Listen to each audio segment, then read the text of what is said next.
All right, good evening, everybody. I'd like to call the meeting to order at 6:31.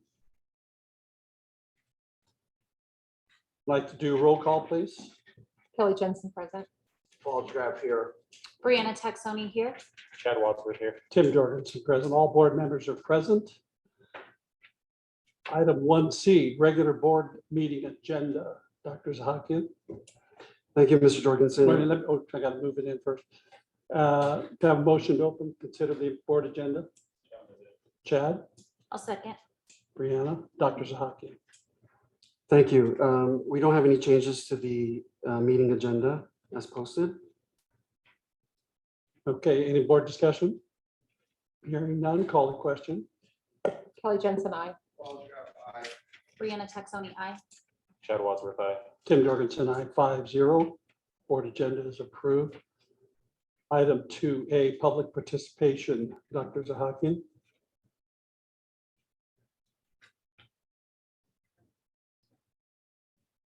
No public participation, Mr. Jorgensen. Thank you. None at this time. No.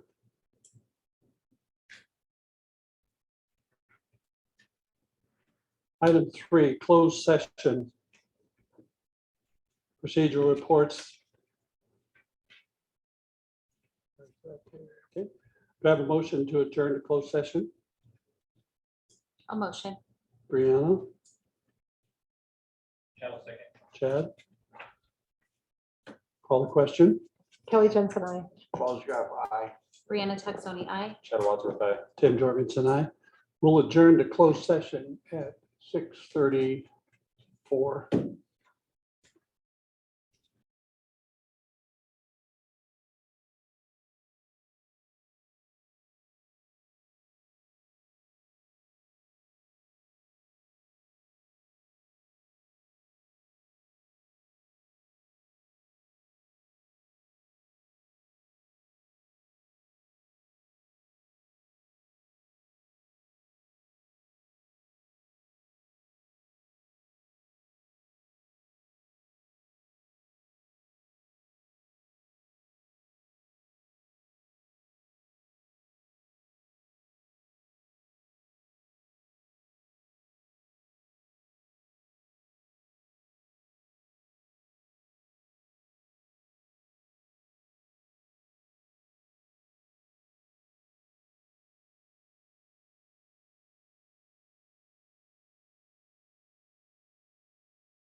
Hi, good evening, everybody. I apologize for the delay at closed session. We're going to reconvene our regular board meeting at 7:50 p.m.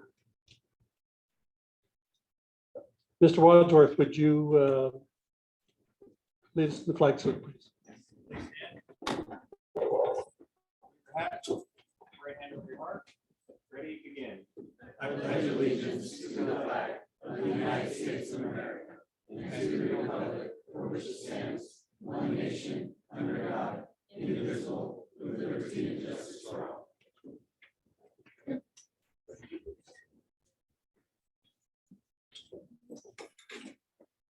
Item 4B, copy of the civility statement. The community, when we're addressing the board, we want to communicate clearly and concisely with respect for the time of others. Listen objectively, carefully, considering the opinions of others. Understand the counterproductive effects of disruptive, demeaning, or intimidating behaviors. Understand and respect district policies and procedures. Maintain a respect for the rich history of the district and the efforts of others who have served in the past. Item 5, closed session. The board will consider and may act on any of the following items in closed session. In action taken in closed session will be reported in open session as required by law. Closed session may be called at any time during the formal meeting by the motion of the Board of Education for the purpose of discussing personnel problem, pupil problem, purchase consultation on legal problem with an attorney and with employee organizations in regard to salaries and fringe benefits. All formal action in such matters must be made in open meeting. Conference with labor negotiations, public employee discussion, discipline, dismissal, release, and student matters. It's my duty to inform that no action was taken during closed session. Item number 6, public comments, recognitions, and reports. Dr. Zahakian. Yes, sir. We have 2 public comment cards this evening.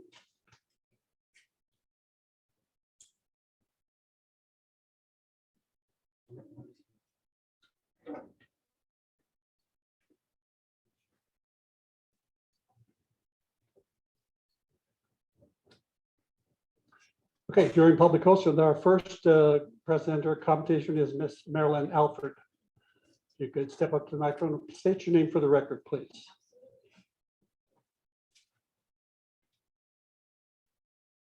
My name is Marilyn Alford Walsh.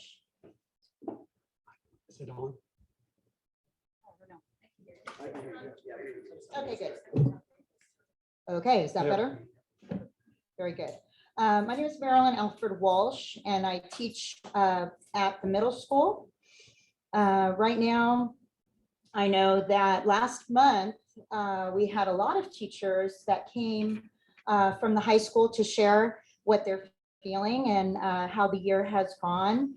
And I'm here to share on behalf of High Desert. Before I start, I want to address the board and just say thank you for hearing me tonight. And also thank you for coming to support the Silver League Championship volleyball game that was hosted at Vasquez for our High Desert students that play volleyball. They did really well, and our students need something to celebrate, and they should be proud of their hard work and their effort. I know the girls did really well.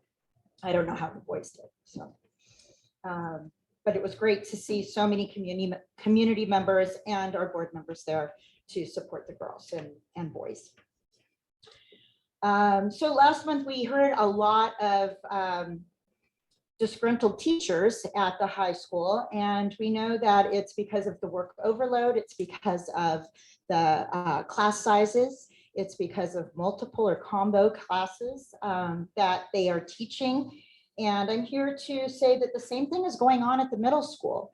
Morale is low, and we only have a few weeks left, and we should be celebrating with the students, but we still see the social emotional needs that aren't being met for the kids because there are so many that are suffering.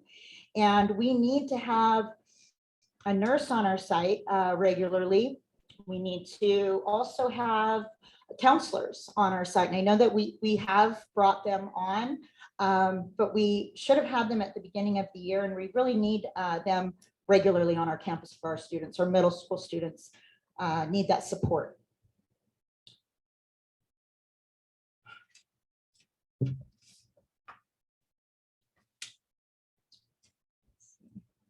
Oh, we need a PE teacher.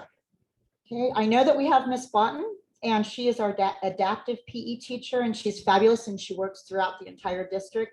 But our school site needs a PE teacher. I am teaching PE, and we have a sub teaching PE. I also teach 7th grade science, 8th grade science, and the college and career technology class.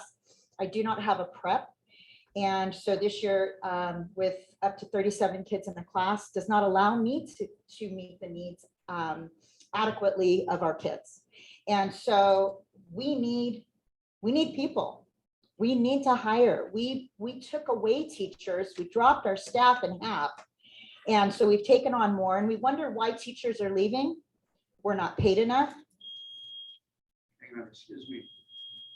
Ms. Alford spent about the first minute making community announcements. Please keep going. Thank you.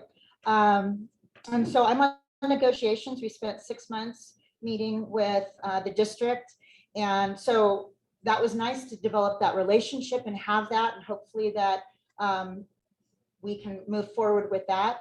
But teachers can go to other places and just teach one subject if they're at the middle school. They're not teaching all these different grade levels and multiple subjects. And so for myself, my workload doubled, just like everybody else on our campus.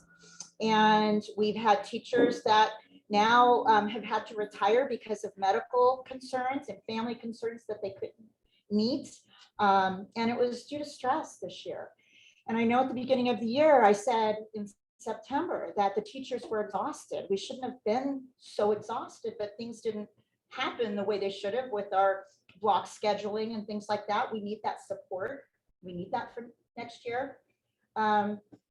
Teachers are leaving. They can go to other campuses, teach one class, same grade level, and be paid more. We are here because we are invested in the community. We love our kids. We put kids first. We want to make sure that we keep teachers. We don't send them away. And so it's my concern that we need to make changes. We need to support the principal, give the principal the autonomy to make the changes that are best for the school, and not undermine or decide to change those things like I'm talking about with our block scheduling and hiring and things like that. So if we are going to hire at our school, I want to see that the principal is on that committee. I want to see that teachers are on that committee, that community members are on that committee, and anybody that knows our school to be on that committee, not people that aren't on our school regularly or on our campus. Sorry, not on the school, but on the campus. So I don't want to look elsewhere. I'm invested here, and I'm probably going to have my grandkids go through here. So I would like to stay on as long as possible, but the workload is killing me. So my medical issues are high, and I've lost a tooth and haven't had time to go fix it. But I'm here, humbled, and just saying, please, we need you to support our school and our principals at all site levels, please. And we need to work with the district. I feel like our district is very disconnected with us, and it's like 3 separate houses. We've got the executive branch, we've got the Senate, and we've got the House of Representatives, and I don't know that we're all coming together. And I would like to see that. Thank you.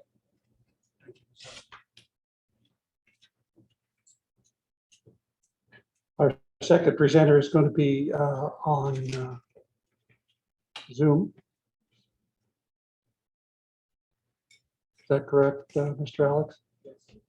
And it will be Eleanor. Is that handle? Yes. Shirk.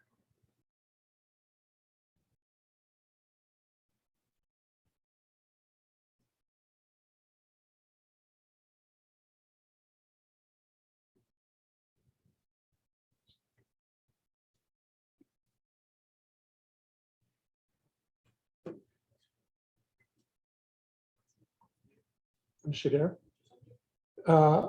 Ms. Shirk, could you hear us?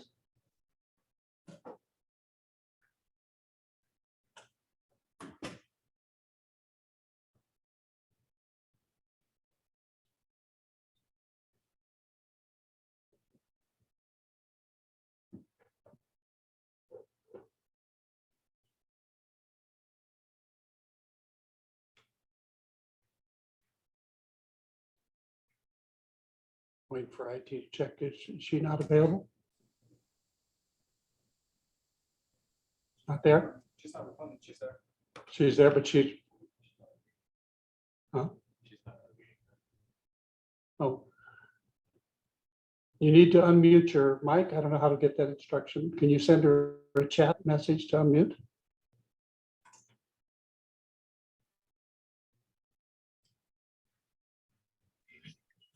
Yes, There we go. Can you please state your name I'm for the here. record?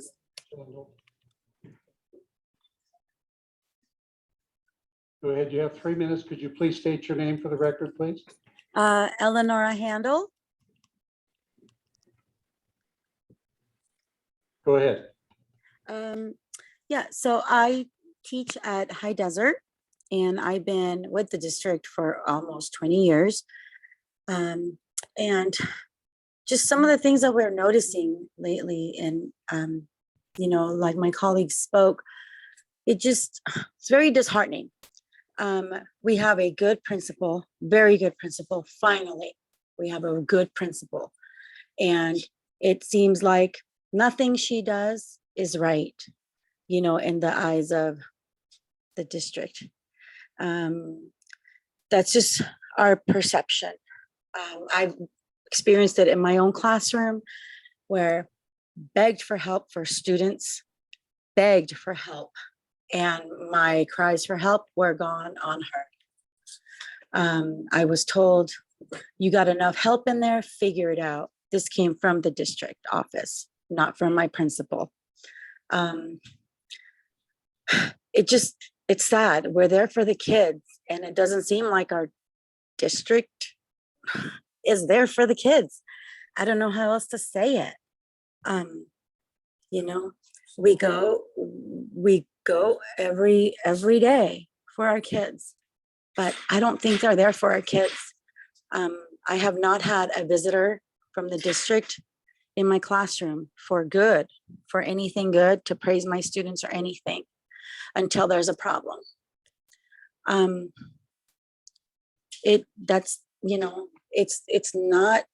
It's not okay. Our teachers need support from the district office. Our principals need support. Whatever is done that is good seems to be undone by the district. One person or two, I'm not sure, but we need the support. The nation's teacher crisis. And instead of being praised for staying there and working for our students, it's almost like, oh, let's see what else we can throw at you. I was pretty much told that I kind of sort of asked for, I'm teaching 4th, 5th, and 6th grade. 5th, 6th, 7th, and 8th. SDC, I have 21 students. And not once has anyone from the district said, how are you doing? Is there anything we can help you? Thank you for taking on the extra 2 classes while we look for a teacher. Not once.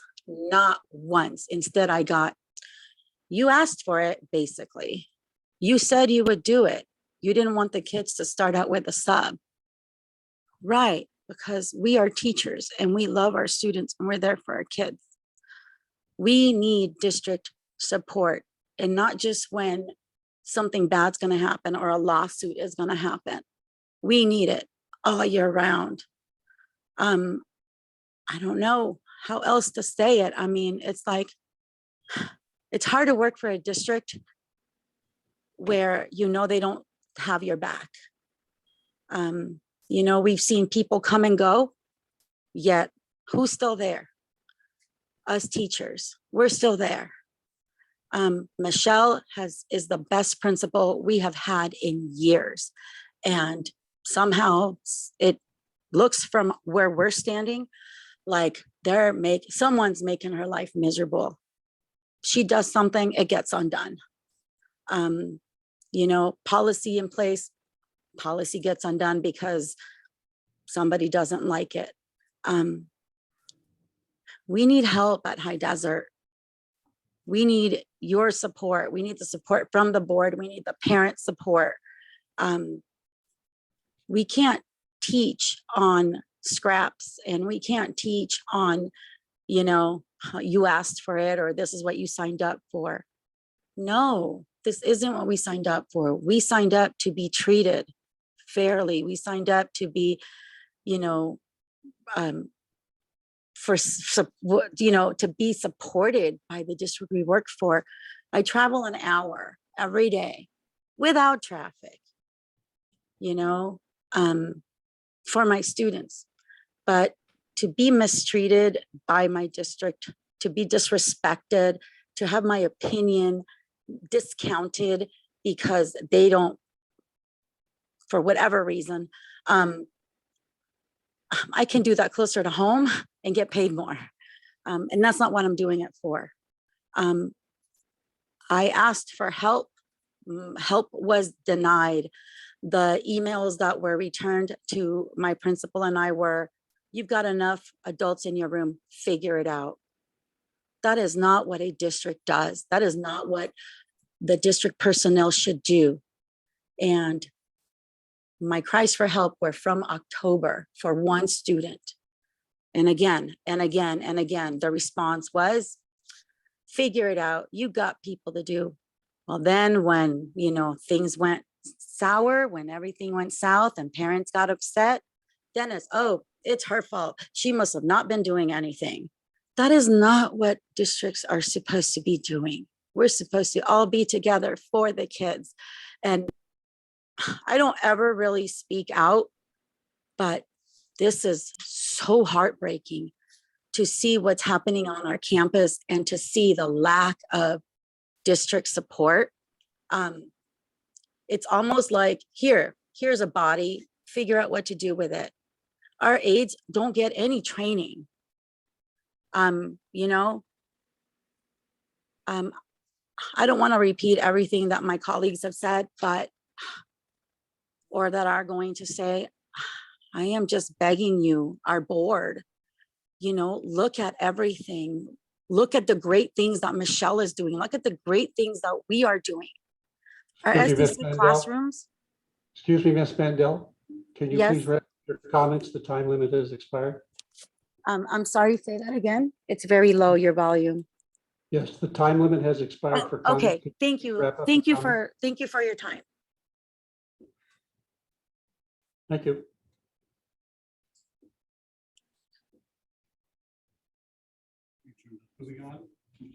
Moving on. Number 6B, Golden Spotlight, Dr. Zahakian. Thank you, Mr. Jorgensen. Well, as we could all see, thank you, students, for being so incredibly patient. And thank you, Vasquez, for the wonderful photos that we got just in the nick of time. Our Vasquez High School athletics have done it again. So for the Golden Spotlight, we are recognizing our dynamic Vasquez girls soccer and softball teams as league champions for this evening. To do the honors, we have from Assemblyman Lackey's office, Mr. Carlo Basale, here with us this evening. Thank you.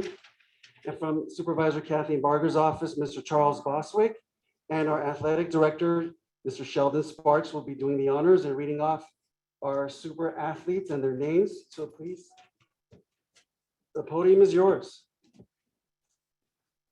Good evening. Good evening. It's good to see you all. Thanks for coming out. Before we start, I just want to give a little background about this soccer team this year. First of all, this was right in the midst of COVID, where we were wearing masks, where we had to quarantine for 10 days. And so this start of this year was very frustrating because we had about 16, 17 different games, and we ended up only playing 10. That was because of, teams had to fall out. We couldn't make a reschedule preseason games. And so the year for this soccer team started out very frustrating. They started out 1-3, and we were playing really tough competition. We were playing schools that were 2 or 3 divisions higher than us. And there was a little bit of frustration starting to seep in. And then I remember Val coming into class one day, we had a conversation, And I just told her, I said, look, you're gonna be fine. Once we get into the league, you guys are gonna be fine. You've got good senior leadership. You guys are gonna gel as people. You guys know each other. And you have a coach, and I'll just digress here. Coach Terry came in and he stepped in midway through the year. This man has 199 wins at Vasquez. He's the winningest coach in Vasquez history. So I just wanted to give him a shout out.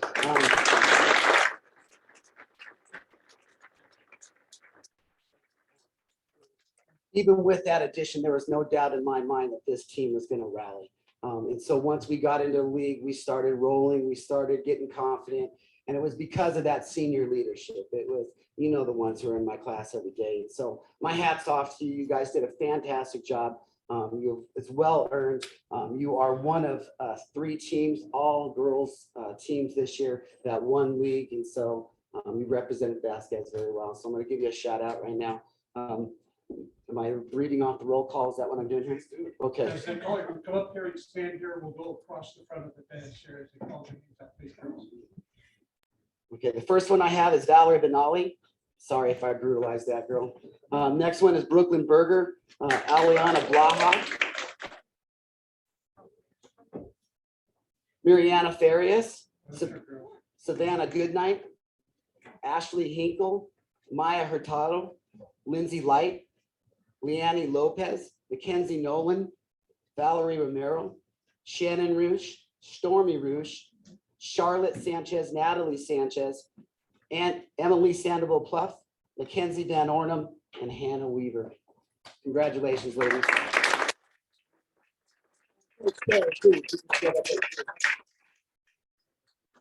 Oh, I'm sorry, I didn't have those on the Presley, Anna Berg, and Juliana G. All right, sorry, girls. I didn't realize that. And Terry Comstock, head coach. Yes.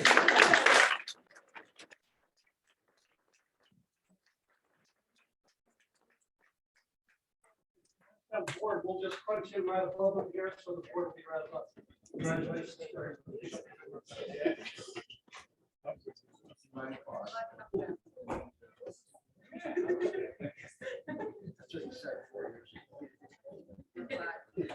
All board members, discuss money.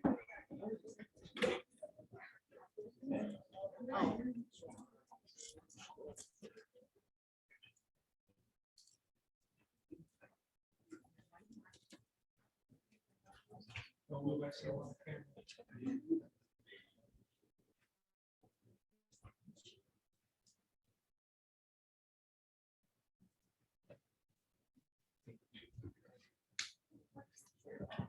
Don't move. Did you have to present to them individually? Yes, we're going to present individually on behalf of Assemblyman Tom Lackey. Supervisor Captain Berger. All right, now we gotta get the, now that you're all out of order, now. Adam Burr.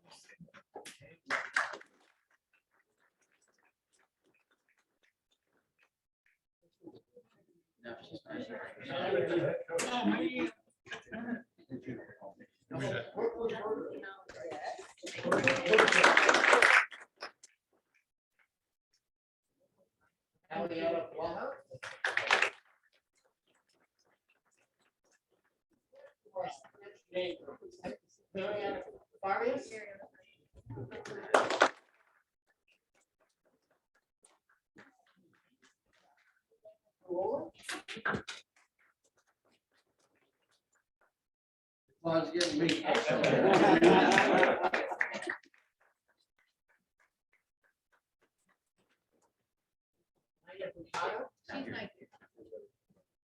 Lindsay Light. Leonie Lopez.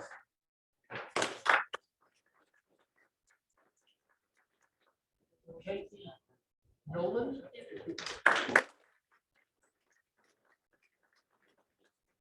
Romero.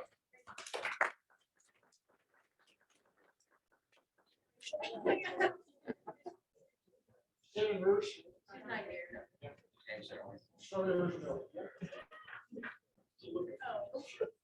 Charlotte Sanchez.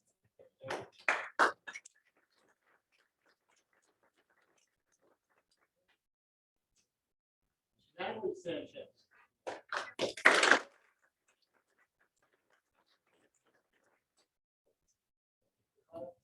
Emily Sandoval. Hannah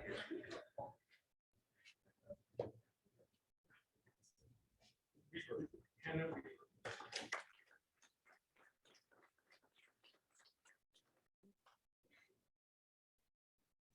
Mackenzie Van Orm.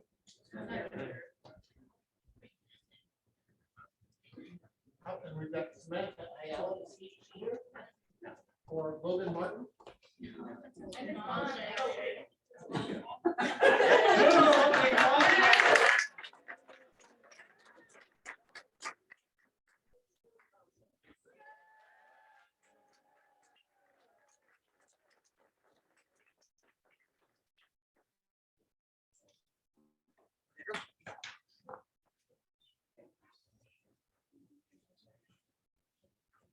And I say that I coached his daughter in 2000. Oh, really? Yeah. Oh, I know you. Okay, everybody stay put for a second. Let's come down the board. Comments, Ms. Jensen. Congratulations, girls. What a great moment because you're able to play soccer again and you weren't stuck in your house with masks. So good job. Terry, it's great to have you back. Not gonna stand without you. So thank you so much. Yes, we're glad to have you back. So thanks and congratulations to everyone. Coach, thank you. Girls, thank you. This is what we do the work for. Everything you hear up here, whatever, this is why we do the work. You guys are all stars. Thank you.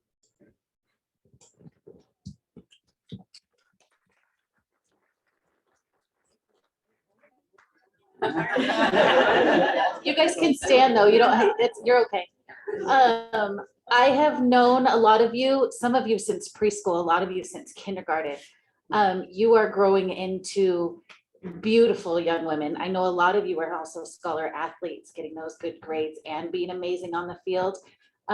Congratulations. This is a huge deal for you. This is a huge deal for your team. It's a huge deal for your school. So congratulations. And good job working hard and getting it all done. And they don't do what they do without an incredible coach. And watching the way that they interact with you just here tonight, I know you're a great coach. So thank you. Thank you for doing what you do.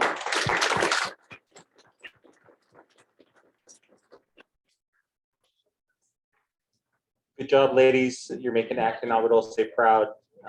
It's great to watch your success. Mr. Comstock, thank you for taking the time and teaching these girls how to be the best athletes they can be. Your leadership does not go unnoticed, and I appreciate it. Let's give it to our athletic director also for being part of this. Congratulations.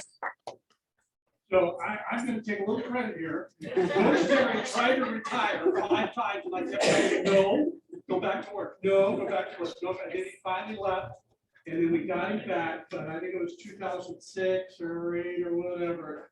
I said, Terry, let's put the scoreboard up. Well, let's do some announcing. And he goes, yeah, let's do it. So I'm up there in the press box, and I went, go! And they said, Coach, you hit the side of it, and it didn't go in. And Terry turned around and said, it really did come out.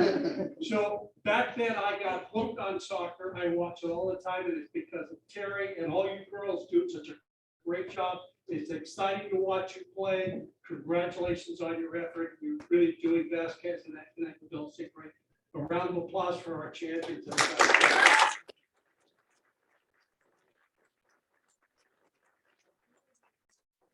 Old start point that I gave him was he came back and he did it, and I really appreciate you, Terry. Thank you very much. Thank you, guys. Excuse me, one more question. Do y'all know a realtor that I can contact?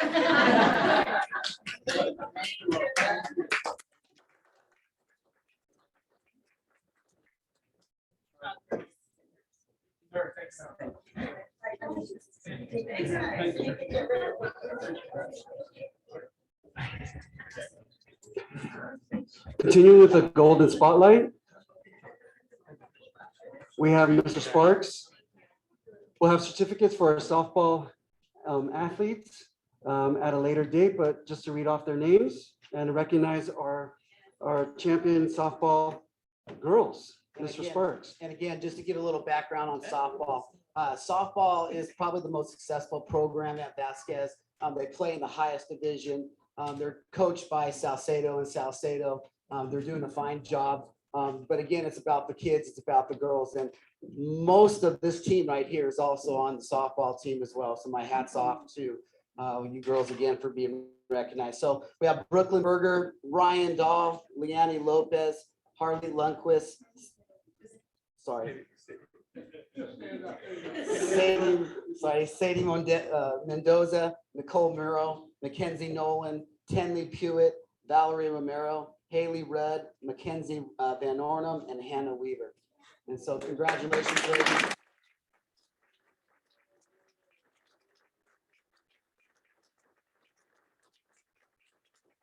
And girls sports have really represented very well. So congratulations. Thank you. Other comments? If continue with a little bit of a golden spotlight. I'm sorry, Mr. Jorgensen. I didn't mean to steal your thunder here. In addition, the Heritage League informed us most recently, since we have him here in our audience, our AD, Mr. Sheldon Sparks, that he's the Heritage League Coach of the Year again this year for baseball.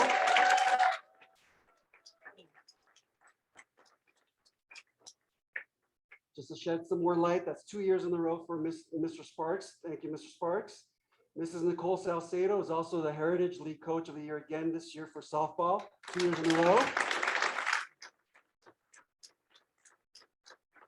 And Ms. Karen DeHammer is the Heritage League Coach of the Year for work with men's volleyball team. This is incredible. Yeah. Recognition for the coaches, and to have 3 coaches win for spring athletics is a huge honor. Congratulations to all 3. You make us proud. Thank you.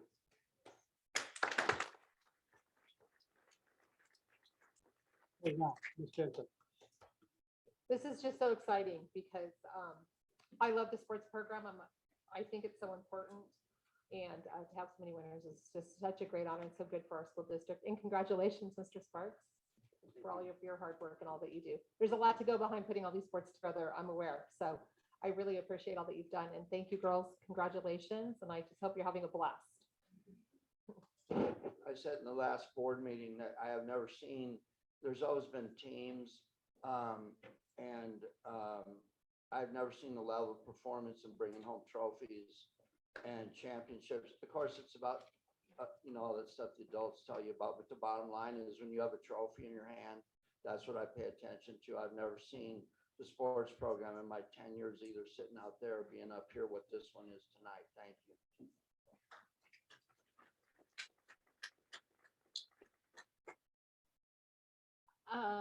First, I will speak on our softball championship. Those girls also are at that age where I've been able to watch them grow. Most of that team was on the team that I was coaching when COVID hit. So we got a couple of games, some rained out, and then that was it. That's all we got for them. And then they come back and they go to Vasquez and they are just knocking it out of the park, literally. They're incredible kids, they're incredible players, they're incredible students, being raised by incredible families. So congratulations to them. They're an exciting team to watch, those softball girls. Congratulations to Nicole and Karen on your, and to Coach Sparks on your winning Coach of the Year. That is awesome. I will say that I have had a lot of my kids play a lot of sports and a lot of different things. We've had a lot of coaches. 2 of my boys were incredibly lucky to play for Coach Sparks. And I will tell you, I know I've told you before, but I will tell you right here on record, write this down. The best coach that my kids have ever had, hands down, is Coach Sparks. You are incredible on and off the field. You're an incredible mentor to those kids. You're a mentor to those around you. You treat your parents fair. You treat your players fair. If I could take a little piece of you and instill it in every single coach around the entire country, you do amazing things for our kids. So thank you for all that you do on and off the field. My very favorite coach ever. So congratulations on your Coach of the Year.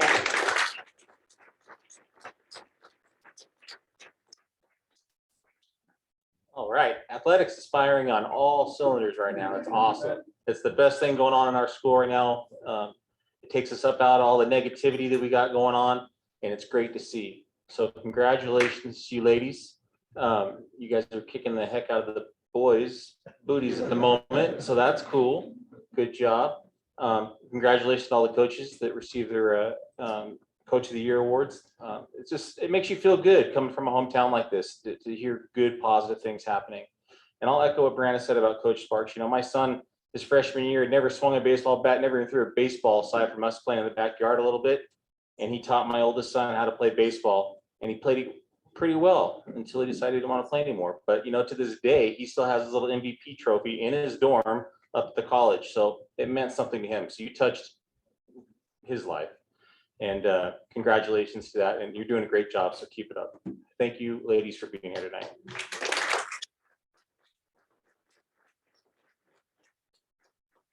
Well, it's always been known that the ambassadors for a school are the athletes.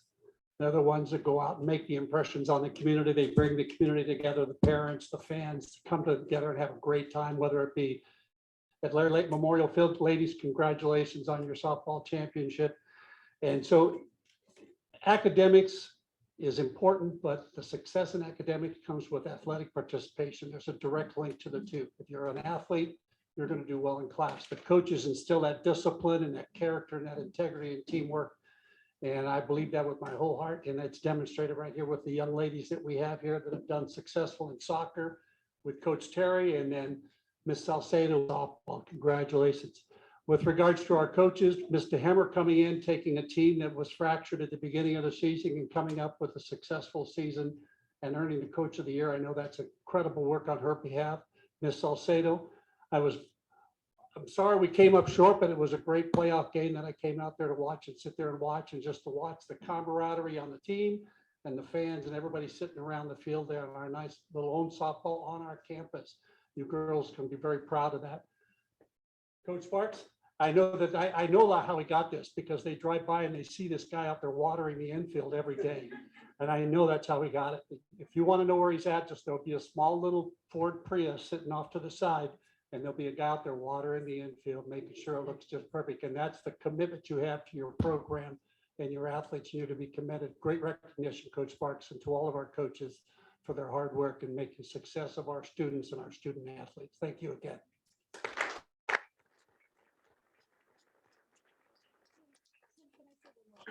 One more thing that I want to add. We don't get exceptional athletes that start at the high school level. They start at the youth level. And I do want to point out that both our softball girls and most of you soccer girls, I'm pretty sure, were coached by the guy sitting in the back, Coach Berger. So I just want to point out that he coached these girls from the time they were itty bitty, and you had a lot to do with these championships too, even though you're not coaching them today. You taught them well. So I just want to point that out.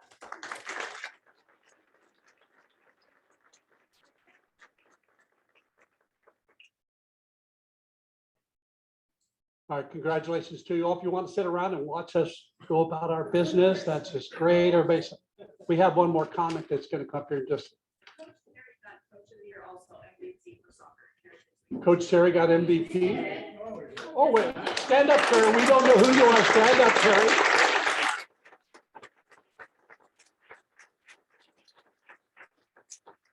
Terry's always tried to slide under the radar. He just wants to be on the sideline, doesn't want anybody recognizing him.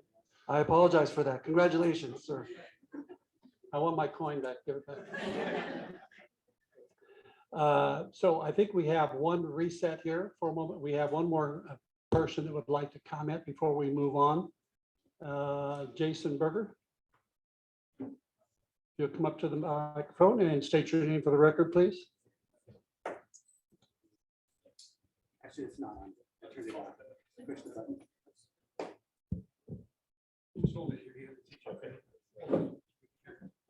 Thank you for hearing me. My name is Jason Berger. I'm the father of three. Three children that have gone all the way through the school district. My oldest daughter, which is the reason I'm I'm here today is because of Senior Walk Day. My oldest daughter, when she was a senior, got to do Senior Walk Day and see her two other siblings at school. I didn't know anything about Senior Walk Day. So all of a sudden that was the buzz when they all got home and they're at home talking about it. And then my oldest daughter felt like a celebrity because she got to see her younger siblings at school at both campuses. And the other kids joined in and they all started talking, and you can see this tight group of kids. So they all start talking and it became a big thing. So basically I'm addressing the board as don't cancel it. You know, it's Senior Walk Day is something special. It's something that needs to continue. It's a tradition. I know in the recent history with COVID, everything's easy to cancel. Not sure why. This issue is being brought up, but it's something I want my daughter to, you know, go through and conclude that tradition as she's going to see my nieces at the schools. On a side note, I've never seen teachers, you know, address the school board with so many issues at Meadowlark. Normally, or I'm sorry, not Meadowlark, but High Desert. Normally, High Desert has always been, it's the crown jewel of this school district. It's always been the collective teachers that just go above and beyond to get those kids prepared for high school. So not sure what's going on there, why, but please fix it. Thank you for hearing me. You know, thank you. I have a lot of pride for the school, the district, all the people in this community. So whatever we need to do, let's fix it. Thank you. Thank you, Mr. Berger.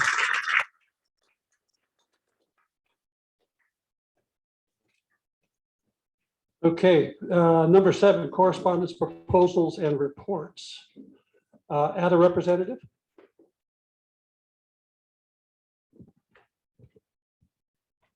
Anyways, Sheldon Sparks, Data Representative. It's good to see you guys. Welcome back. We've got a few weeks left. Not that any of us are counting down, but most of us are. I'm looking forward to it. I know this has been a very trying year, and I know we keep saying that. But the light's at the end of the tunnel. And as you can see, this is the fruit that we get to deal with and work with every day. So I'll echo what the board said. You are the reason why we're here. So appreciate each and every one of you. I wanted to give you just a side note. I'm the senior advisor too. I play many roles. I have no horse in the race. That is a impactful thing. Time's up, sorry. I'm sorry. Good night, thank you. It is impactful, so I'll just leave it at that. That's my 2 cents, so whatever. We've had, first I would like to say thank you. Thank you to the community as well. I do believe that we've reached an agreement, and I do believe that the district came to us and offered us a fair proposal. Thank you. I know that was part of your ongoing too, as part of your influence as well. ADA has had a very trying year, as you hear a lot of times that we do a lot of complaining. We feel underpaid, we feel underappreciated, but sometimes money in the pocket does make at least feel like, okay, they do want to invest in staff. And so as union president, I just want to say thank you very much. We appreciate the good faith. I do believe it was a win-win bargain for both of us. Kim and Hassan, thank you so very much. You have worked with us, you have listened to us. We have disagreed on 1,000 different things, but each time you've come back with good faith and you've treated us with respect. And so I know we don't always see eye to eye, but Ada says thank you very much for partnering, and that's all we've ever wanted, and you've definitely done that. Having said the good, we are still facing some trials, right? Good, bad, and the ugly. The students that we have in our classrooms right now are deficient. I'm going to be honest with you. We're going to start seeing that, continue to see that for 4 or 5 more years. Eventually, they'll start to catch up, especially those younger kids. But right now, if you look in our classrooms, if you see what's going on with our students, there's a lot of disconnect from the value of education. Why do we need teachers? We can just do this online. Why do I need to go to school? What's the value? I'm just going to go to work. I'm just going to go work for the studios. I'm just going to go work in construction. I don't need education. So that is the general consensus in the classrooms right now. If you go talk to our staff, we have staff meetings and whatnot. That's an issue that we're facing, and that's got to be That's got to be nipped from here. We have to, as an organization, communicate why we're here. Okay, we're here because of these people. We're here because we want to mentor these kids to be productive citizens when they get to adults. We want them to be successful. We want them to be healthy. We want them to give back to the community. And so I don't know right now if our youth believe that. And so just giving you a sense, I'm a doctor sometimes, I'm telling you the temperature of the patient, and that's what we see in our classrooms. A huge disconnect between why the value of education and why should I even go to school. The next thing is this is the time of year where we start looking at budgets and we start looking at, okay, how are we going to manage what we have next year? We only have a certain amount of money. We only have limited funds. How are we going to bring the service that we provide to our customers? I do believe in the last 2 years that teachers have communicated that we have cut to the bone. If we cut any more, man, I'm telling you, there will be repercussions to that. I'm not trying to hold you hostage. I'm not trying to threaten you. I'm just telling you the truth. We can't continue to offer the same level of services that we're offering if we reduce staff. We've already shown that we are not good at it right now. It's been a trying year. Okay, and so if we cut even more, that's going to be an issue. And so I know this is the time of year where you guys make those decisions. I hope you've heard Ada, and that's all I'll say about that. Last thing I'd like to say is a lot of times this job, this position, what we do is about building relationships. It's about letting people know that they're valued, letting people know that they're important, letting people know that we are all in this boat rowing in the same direction. I appreciate that you have been reaching out to Ada and meeting with me. We've met at 2 or 3 different times. We've had some difficult conversations, honest conversations, and I appreciate that. I think more of that will go a long way in the community.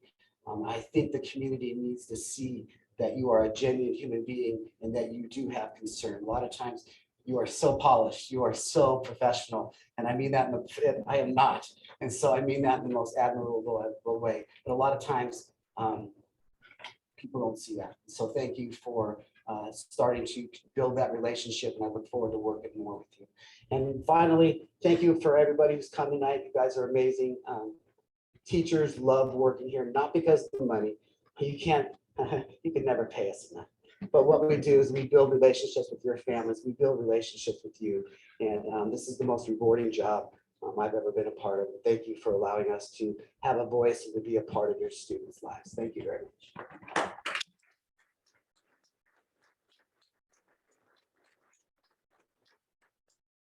CSEA representative. Okay. Student representative, Ms. Rudd.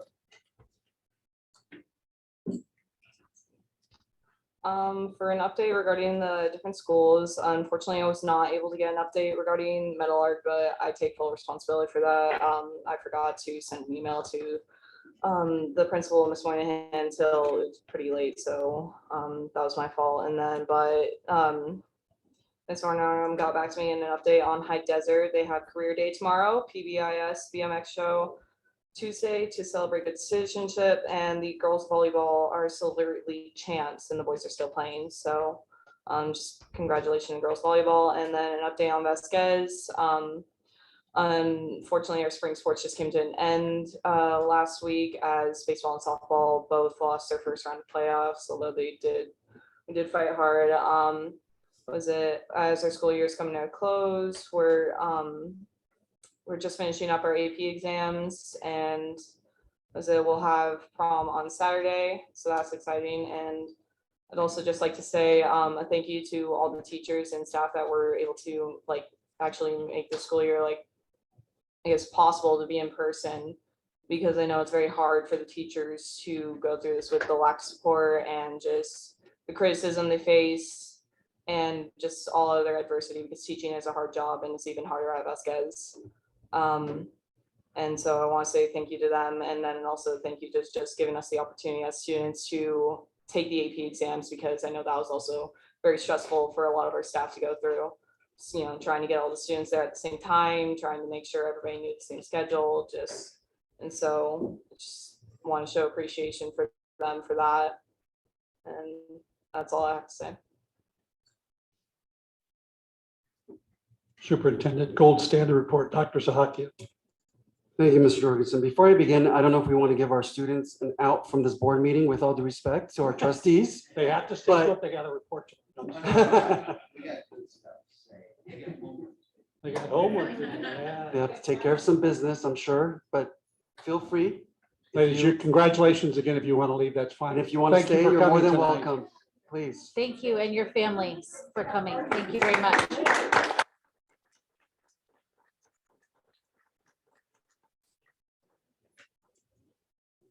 Don't lose those terms. Don't lose them. Thank you, partner. Appreciate it.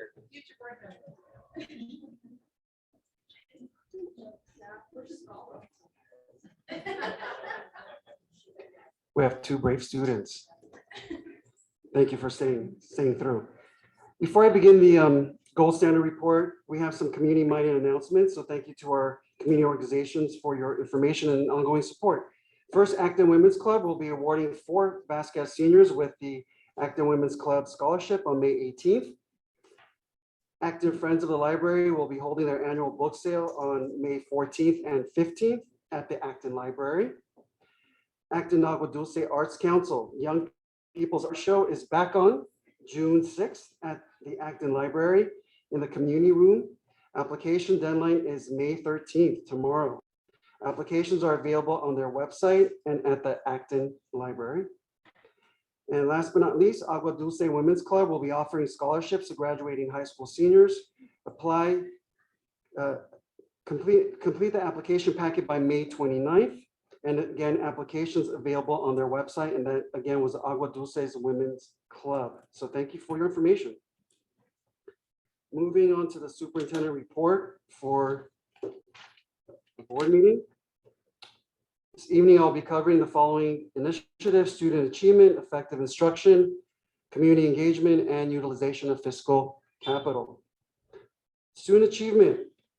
This past summer, Vasquez student Marina Costin was chosen to serve on FEMA's, short for Federal Emergency Management Agency, Youth Preparedness Council, Region 9, along with 14 other students from California and Guam. The group met via Zoom for several months and completed their project with a limited scope due to COVID restrictions, of course. The group received their recognition recently for serving on the council. Marina, our Vasquez student, was the only one from the Antelope Valley. She hopes to continue these efforts by contacting elected officials and local town councils in order to get more word out to young and the veterans about disaster preparedness, hoping to make updated pamphlets a reality. This is the first time a student in our district has participated in the FEMA Youth Preparedness Council since it began in 2012. So congratulations, Marina. We're proud of that accomplishment. Yes.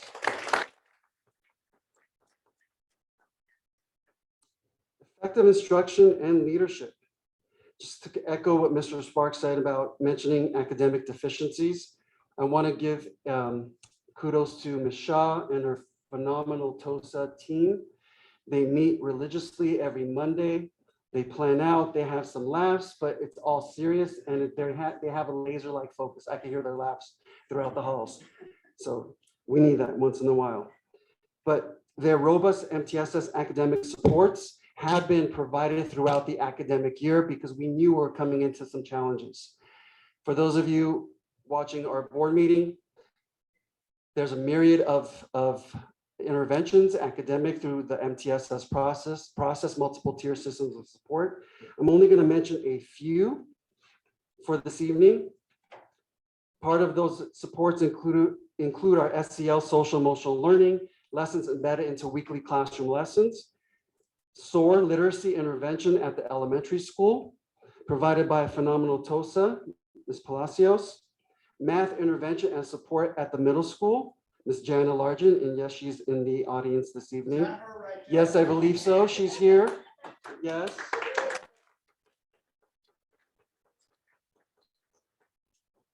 She doesn't like too much attention, so yeah. She's right there. Once again, she's right over there to my right. Designated ELD, English language development classes at all 3 sites. And this year, our EL TOSA and bilingual aides worked diligently to ensure that all EL students were tested through LPAC, English Language Proficiency Assessments for California, prior to spring break. That's a huge accomplishment, and congratulations to the wonderful TOSAs and Ed Services, and thank you, Ms. Shaw. Yes.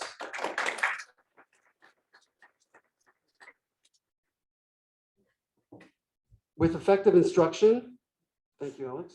During the week of May 1st through May 7th, also known as National Teacher Appreciation Week, our school board and district office staff sent our heartfelt regards and thankful wishes to our phenomenal teachers for educating and guiding our children through this challenging year. We appreciate your dedication and hard work, and thank you for all that you do.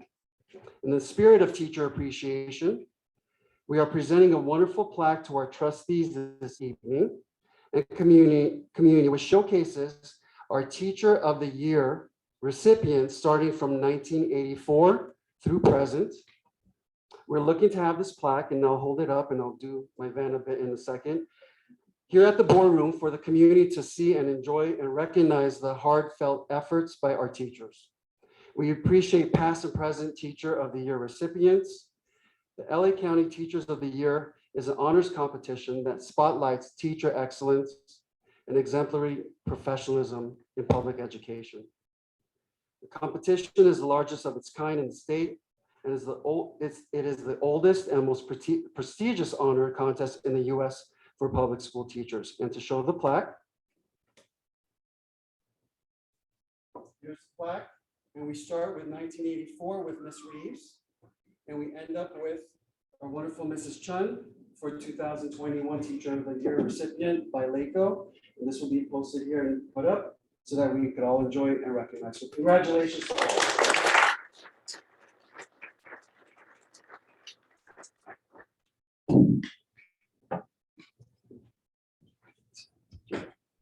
Thank you for that. Community engagement. Our Shadow Day Collaborative works in unison with all of the three schools to provide opportunities for current and even potential families that might want to experience our district programs as well as athletics. On Thursday, May 5th, we held our second Shadow Day event where our fourth grade Meadowlark students and parents were invited to a high desert volleyball game, which was our immersion activity, along with an orientation by Principal Van Ornum on the many exciting programs at High Desert. We're excited to provide these opportunities to build and enhance relationships across all of our three schools. And this will continue in the fall 2022. So thank you to the Shadow Day Collaborative. Participants, you know who you are. We have a picture there, the Vasquez Library with our fourth grade teacher, Principal Van Ornum, Ms. Moynihan, and parents and students that are interested in being a Hawk. So thank you for that. Also, I'd like to go ahead and thank, as part of community engagement, the collaborative efforts by my office. To my right, my executive assistant, Ms. Yolanda McCauley. She did not know I was going to do this to her, but thank you, Yolanda. And our phenomenal IT team, Alex Verdosia and Cesar Ortiz. Yes. We deserve a round of applause and then some. For our new website enhancement, if some of you have checked out our new website, there has been some changes to the website to make it a little bit more appealing and engaging and more easily navigatable. Is that a word? User-friendly. Thank you. All right. I'm on the spot here, so please bear with me. Some of the new additions to the website are, I'm going to change mics, folks, so just bear with me. Testing. All right. We have new banners and landing pages on our website, which includes a new signature programs page to our district, as well as a new online enrollment feature for new and prospective families for this current semester, as well as for 22-23 school year. Since the revamping of the website, which was end of March, the new landing pages, as well as a new district Take the Next Step billboard, and traffic to our homepage, in particular to the online enrollment page, has grown significantly. We'll continue to track these efforts, and what you see on the screen right now, and thank you again to IT, is an algorithm that they provided me upon request to see some of the hits that we are taking in terms of traffic to the landing page for signature programs as well as online enrollment. And I do want to say, since late March to early May, we have 25 new students to the district. And whether we could attribute that to our wonderful programs and our wonderful teachers, or to the billboard, or to our user-friendly now website, it takes a collaborative team to put this all together. So I want to thank everybody who has had a hand in this, and that's the entire district. So thank you for that. Next one, utilization of fiscal capital. On April 11th, the CDE released K-12 public school enrollment data for 21-22 academic year. The reason why I put this in here, folks, is we have a presentation this evening from Davis Demographics. They'll be providing a formal report back to us that was approved back in the fall by our trustees. They have a formal report to us tonight to talk about short-term projections in terms of enrollment, as well as long-term projections for our district. I want to report, as part of utilization of fiscal capital, this is statewide enrollment. Statewide enrollment is down from 6,000 approximately from the previous year to 6 million, forgive me, from the previous academic year to about 5.8 million for this current school year. That's a decrease of more than 110,000 students, 1% prior from the previous year. So not only is our district facing declining enrollment, but this is something that the state is actually facing. So we look forward to the Davis demographic report this evening. And this concludes my report. Thank you, Mr. Jorgensen. 7E, COVID-19 reports. Dr. Zahaki. Thank you. The COVID-19 cases across LA County are beginning to rise, folks. In Acton and Agua Dulce surrounding areas, there have been 9 new cases just this past week. In our school community, we had 1 exposure incident last week. Our district health team conducted 49 PCR tests last week, and none of those tests were positive, fortunately. We're in the process of transitioning from color PCR tests to Haluna Health Rapid Antigen testing. We expect this transition to be fully running in approximately 2 weeks. Our last enhanced clinic of the year, health clinic, will be next Tuesday from 2 to 5 at the district offices right here. They'll be offering many vaccines, health screenings, and helping people sign up for any social safety net programs they may need.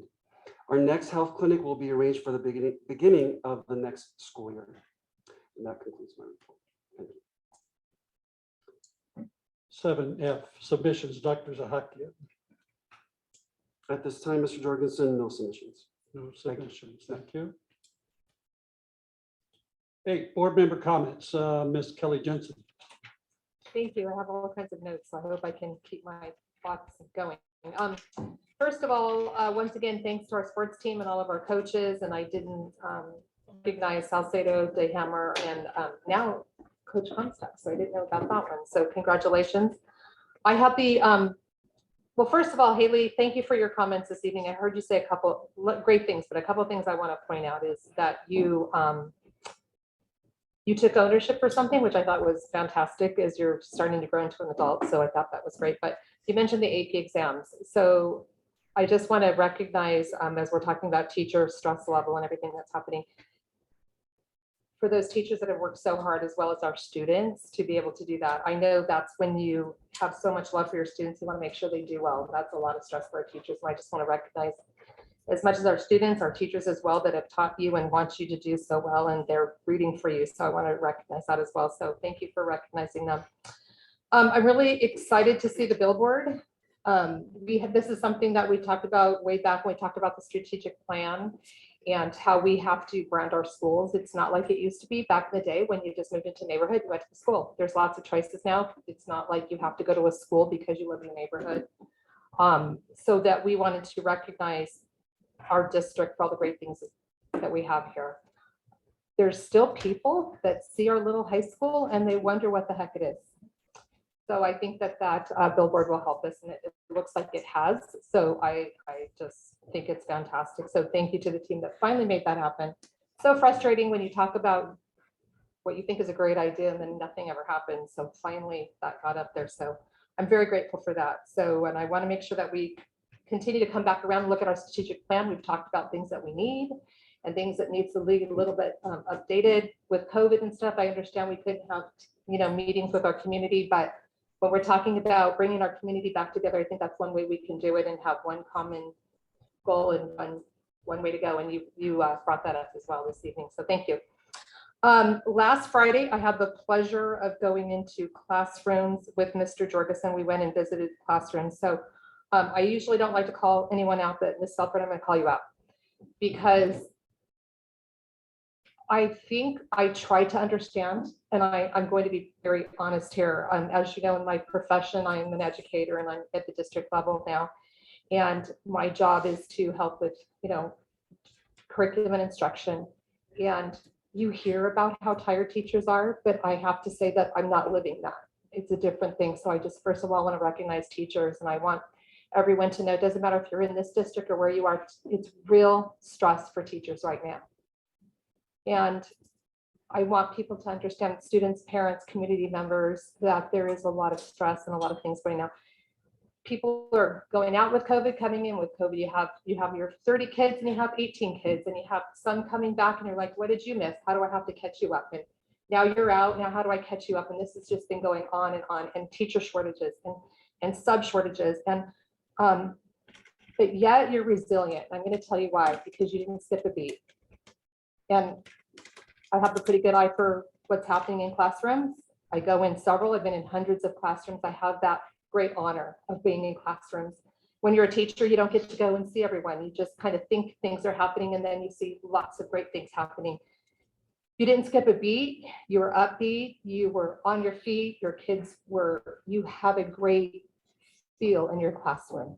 So I just want to recognize that although you're tired, you fake it very well. And I appreciate that, because you are there for your students. That was obvious that you were not going to let them know how tired you were, because you were really upbeat and really there for your students. So I just want to recognize that. And I usually don't do that, but I just want to tell you, thank you very much, because I know it's hard.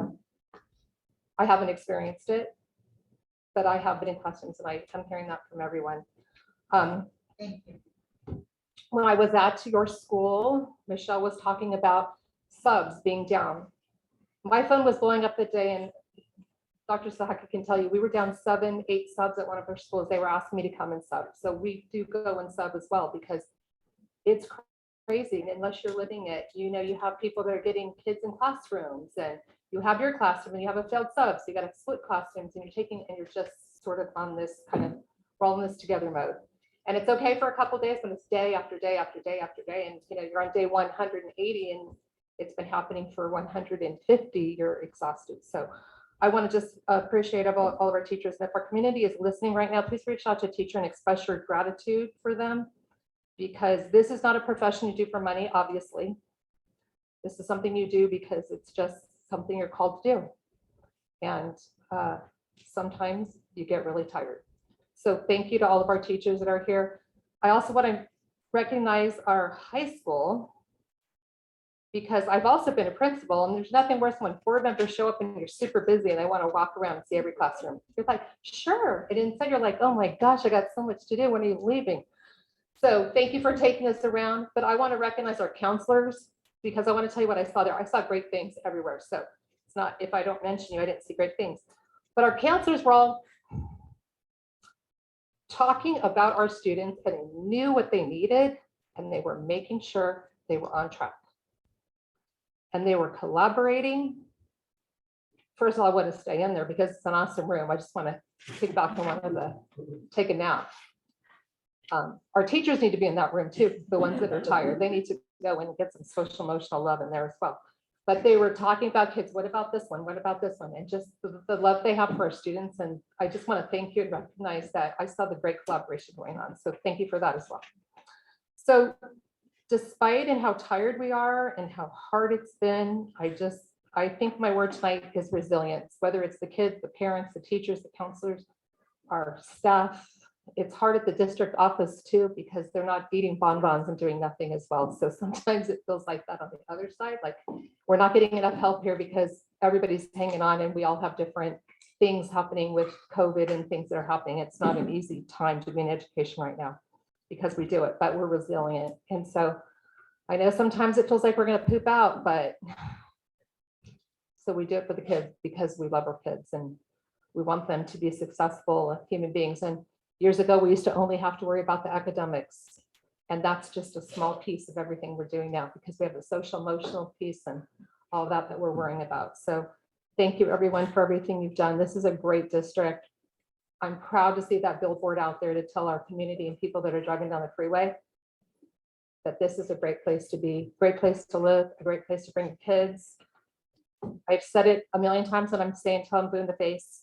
I brought my kids to this district. I am an educator. I've been in lots of classrooms all up and down the state.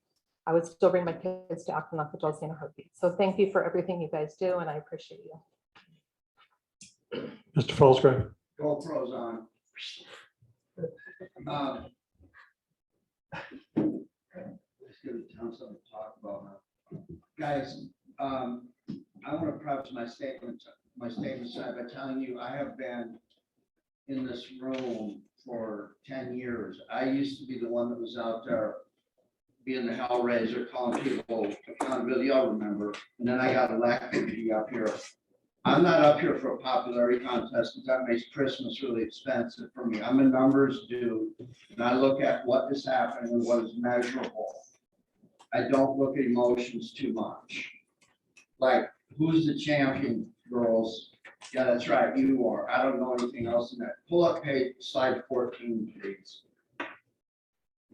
While we're doing that, I want to thank the local civic groups for their contributions to our sites. They have yard sales, they do all kinds of things. And they give out scholarships. And if it wasn't for some of those scholarships, you wouldn't have kids headed off to wherever they're going. I think a scholarship can be used for college. I think it can be used for a trade school. I think it can be used anything for your future. I'm glad you all stayed because I got a message that's going to pertain to you. I still go to college. I go to law class every night, every Wednesday night. And I see kids that are slightly older than you. And I don't think that they understand that their future is right in their hand. And the world has just given you whatever is thrown at you.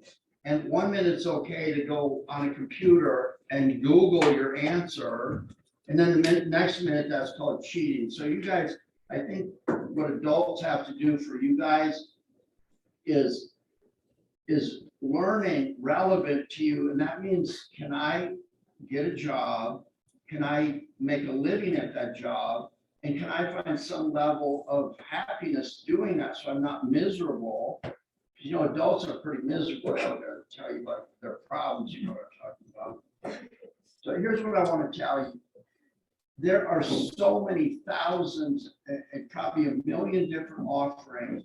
If you decide what is it that I want to do, that I just love to do, that someone would pay me to do, and I can be happy and I can get motivated. So get on the computer, type in what it is you want to do.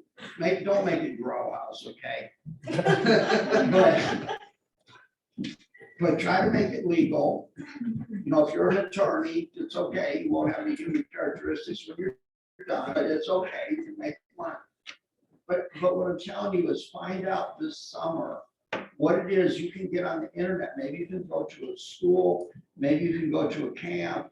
There's all kinds of stuff ranging from free to how much ever you can con your parents into spending. My kid decided she wanted to go to Stanford law school at 15 years old and go through some kind of something. And she figured out right then, I'm too much of a person to be a courtroom attorney.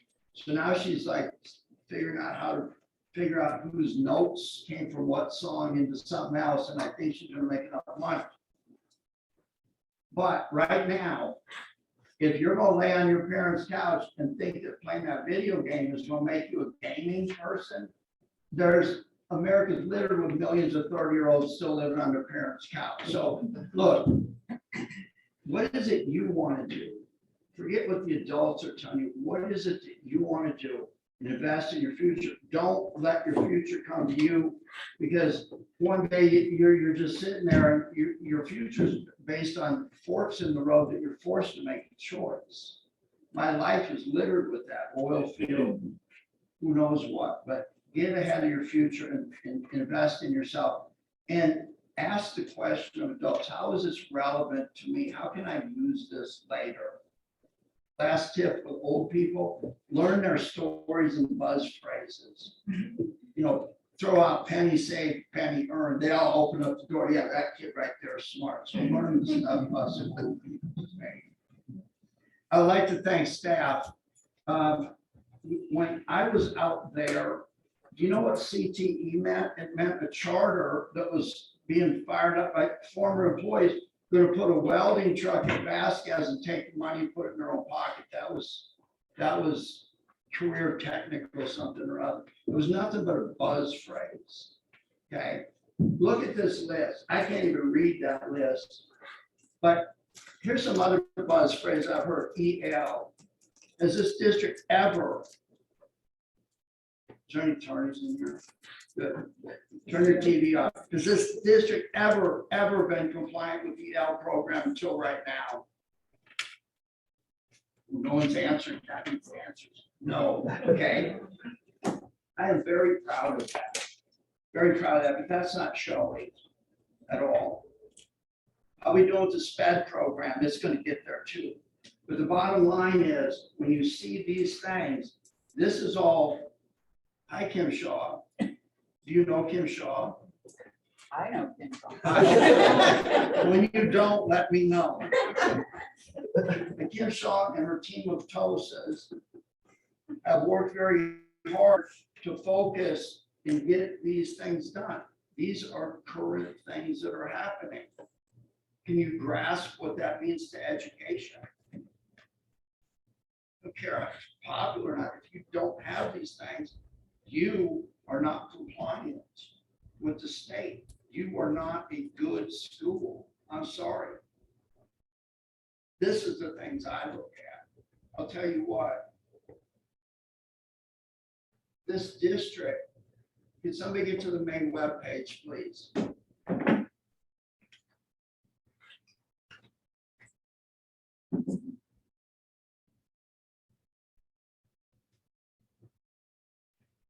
Looking, signature program, scan down.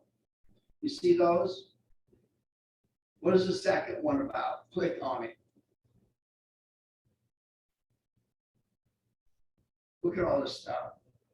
This is all new stuff. This is stuff Kim and TOSAs have been working on for years, last couple of years. They don't run around it. Hey, I'm gonna. How many ominous do you know?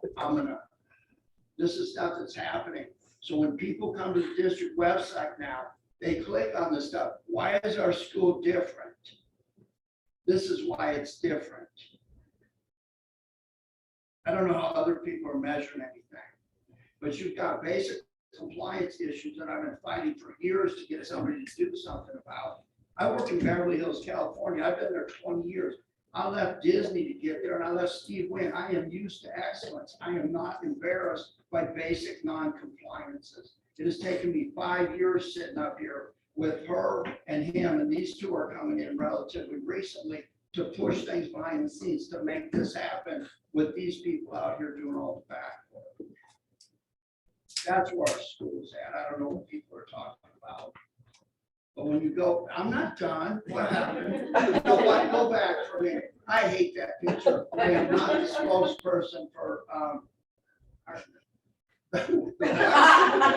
American Retired People's Program. Yeah, I'm not going to be doing commercials about burial plans or something. Anyway, back to this.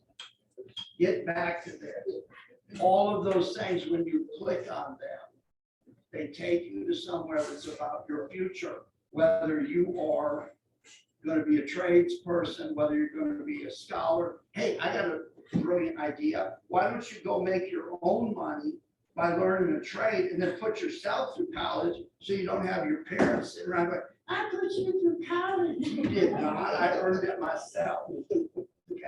this is what's going on in the district. I have watched this district teeter on financial hardship and then chase some illegal scam charter thing down the road that put us up here writing checks of your money back to the court. That's embarrassing to me. Now we're here. And I'm gonna tell you why. You can hear anything you want, but here's the map. Get a pen, I'll get a calculator. Until this district can attract enough students to earn the money that is ADA, you know what average daily attendance is? Each one of you is worth money. So parents, if you're young, you need to bring me more kids, and I don't know how you do it, just do it. Because I get 10,000 for every newborn. And until we have enough kids to be self-sufficient in our own ADA and stop looking for shortcuts, and that billboard and these kind of things are getting here, just because these people aren't over here running their mouth and telling you what they are all the time, doesn't mean that this is the most significant thing I've seen in my entire 10 years of doing whatever it is I'm trying to do up here. So staff.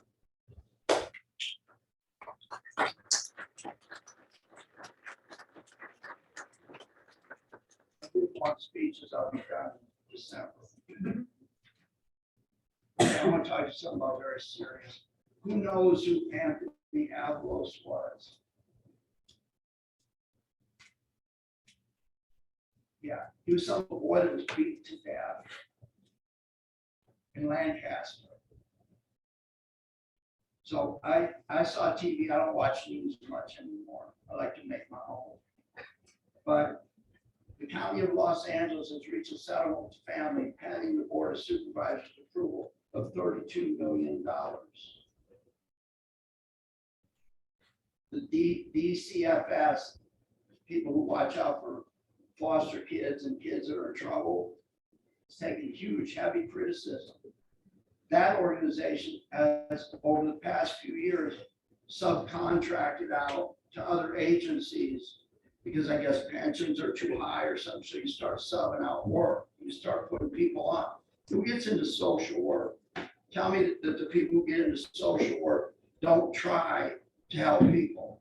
Tell me the people who get into special education aren't there to help other people. It's the administration that screws all that up. Right? The social worker that was assigned to this little boy's case had been removed from another case where there was a death. How many do we have to figure out there's something wrong here? How much is $32 million? And where's the money come from? It comes from taxpayers, is where it comes from. $32 million is this district's budget, the whole budget for 2.5 years. It is the ADA on 3,200 kids. Imagine 3,200 kids coming in here tomorrow. Hope that billboard's lit up at night. Listen to this one. I'm talking to you two now. It is 520 kids graduating from Vasquez High School and being handed a full ride scholarship for 4 years to UCLA. Imagine that. And worse yet, an average salary of $74,396 per year. It is 430 social workers that would help kids like this, all out the window in one shot. So law students, if you ever study law, they will tell you that these cases are important, short of the attorney taking money. If I was that attorney, I would take a dime for this. But it promotes legislation because the public is so abhorred by this type of thing that they say, no, this can't go on anymore, and it promotes social change. But while I was watching this news conference, they had a picture of the boy, and he was holding up a piece of paper, and he was all proud of that piece of paper, you could tell. But it said the Lancaster School District. So for 5 minutes, everybody watching that show has it embedded in the back of their head that the Lancaster School District has something to do with what the attorney's talking about. I find that horrendous. I don't want to make this too personal, but I will tell you that unless you have personally experienced abuse as a child, you have no idea what it's like to live in live in the hopelessness that no one will ever come to the door to make what you're enduring stop. When we're at school, we are mandatory reporters. You see a little kid out in the hallway, you all know Tammy? Little Tammy? When you see a little kid outside on the playground crying, or sitting at their desk alone in the hallway crying, don't walk by that. If you hear an adult yelling at a child in another room, you knock on that door. When you go home at night and you hear screaming in the background somewhere out in the Acton night, you call the police.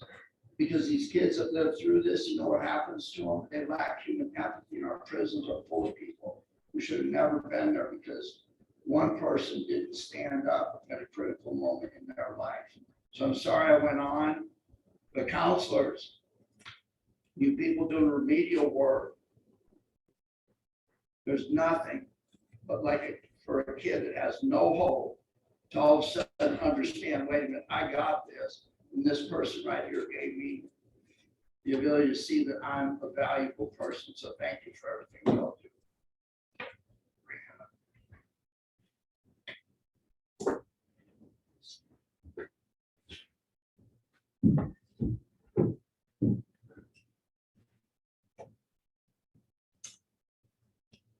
Mr. Falsgraf is always a hard act to follow, but I think that tonight is going to be especially hard. My first comments is to address comments made not only at this board meeting, but past board meetings by district personnel, by teachers. We are aware that district morale is down. And we are aware that there is a ton of work in our district that needs so much work. My comments to not only everybody that spoke up tonight, but to everybody else that is afraid to speak up or afraid to say anything. So my comments are to you, please don't stop letting the board know what's going on. When I was a classified employee, I felt like my school and my office was disconnected from the district office. And I felt that the district as a whole was disconnected from the board. I've been on the board for a little less than a year now, and I don't feel any different. I do feel that there is still a huge disconnect from the schools to the district, from the district to the board. So my comments are, don't stop letting us know. Don't be afraid to send an email. Don't be afraid of getting in trouble. Don't be afraid of us thinking one way or the other about you personally. We need to know what's going on out in the district. The district office needs to know what's going on. If we can all get on the same page and get a clear direction of where we need to go, that's when things are going to start to change. But when you're sitting in your office or we're sitting in a classroom and you're afraid to say anything and you just gripe to the person next door or to the person that walks in, and then everybody, that snowballs, that's not where change happens. So I really, really, really appreciate everybody that is writing emails and standing at the podium and letting us know what exactly is going on. When it all gets out in the open, that's when change can happen. So huge thank you for having the guts. And I know it's scary sometimes, for having the guts to speak up and speak out and let us know about the good and the bad, because we do love hearing the good things as well. So that said, really quick, Eleonora, I apologize that we had to stop on time. That is for fairness and that is the policy, but I appreciate what you had to say, and please, if you had anything else that you didn't get to say, feel free to email. So apologize for getting cut off due to that time limit policy. One of my, I don't even know if it's one of my favorite things. I think my favorite part of coming physically to board meetings is walking out of closed session and seeing a full audience. Whether it's good or bad, it hasn't always been a whole entire team of champions. Sometimes it's very, very different, but either way, I appreciate when I come out, or when we come out of closed session and I see a full audience, because I know that's when people are coming to engage. And that's where the change happens. So thank you to everybody that came, that continues to come, and that have visited a board meeting in the past. We need that. So keep doing it, keep it up. So thank you very much. There's a ton of events coming up in our community and in our schools, winding down the school year with all kinds of celebrations, awards, and different shows, ASMO and handbells. I'm very, very excited to attend all that I can. I'm excited to see our students celebrated. So I'm just looking forward to all of that. And my last comments I will make are about High Desert's champions. Those girls, all the games that we watched today were absolutely phenomenal. Those girls played hard. I believe it's their first time even making it to the playoffs, right? And they came out winners. So huge congratulations to those girls. I've heard that the boys, they made it, they won their first round of the semifinals, and then they came just short, but I heard it was a fantastic game. So they are second place. So good job, boys, good job, girls. Our sports are at High Desert are just on fire. So from soccer to basketball, now volleyball, and Michelle's track coming up next. We're getting ready for track, right?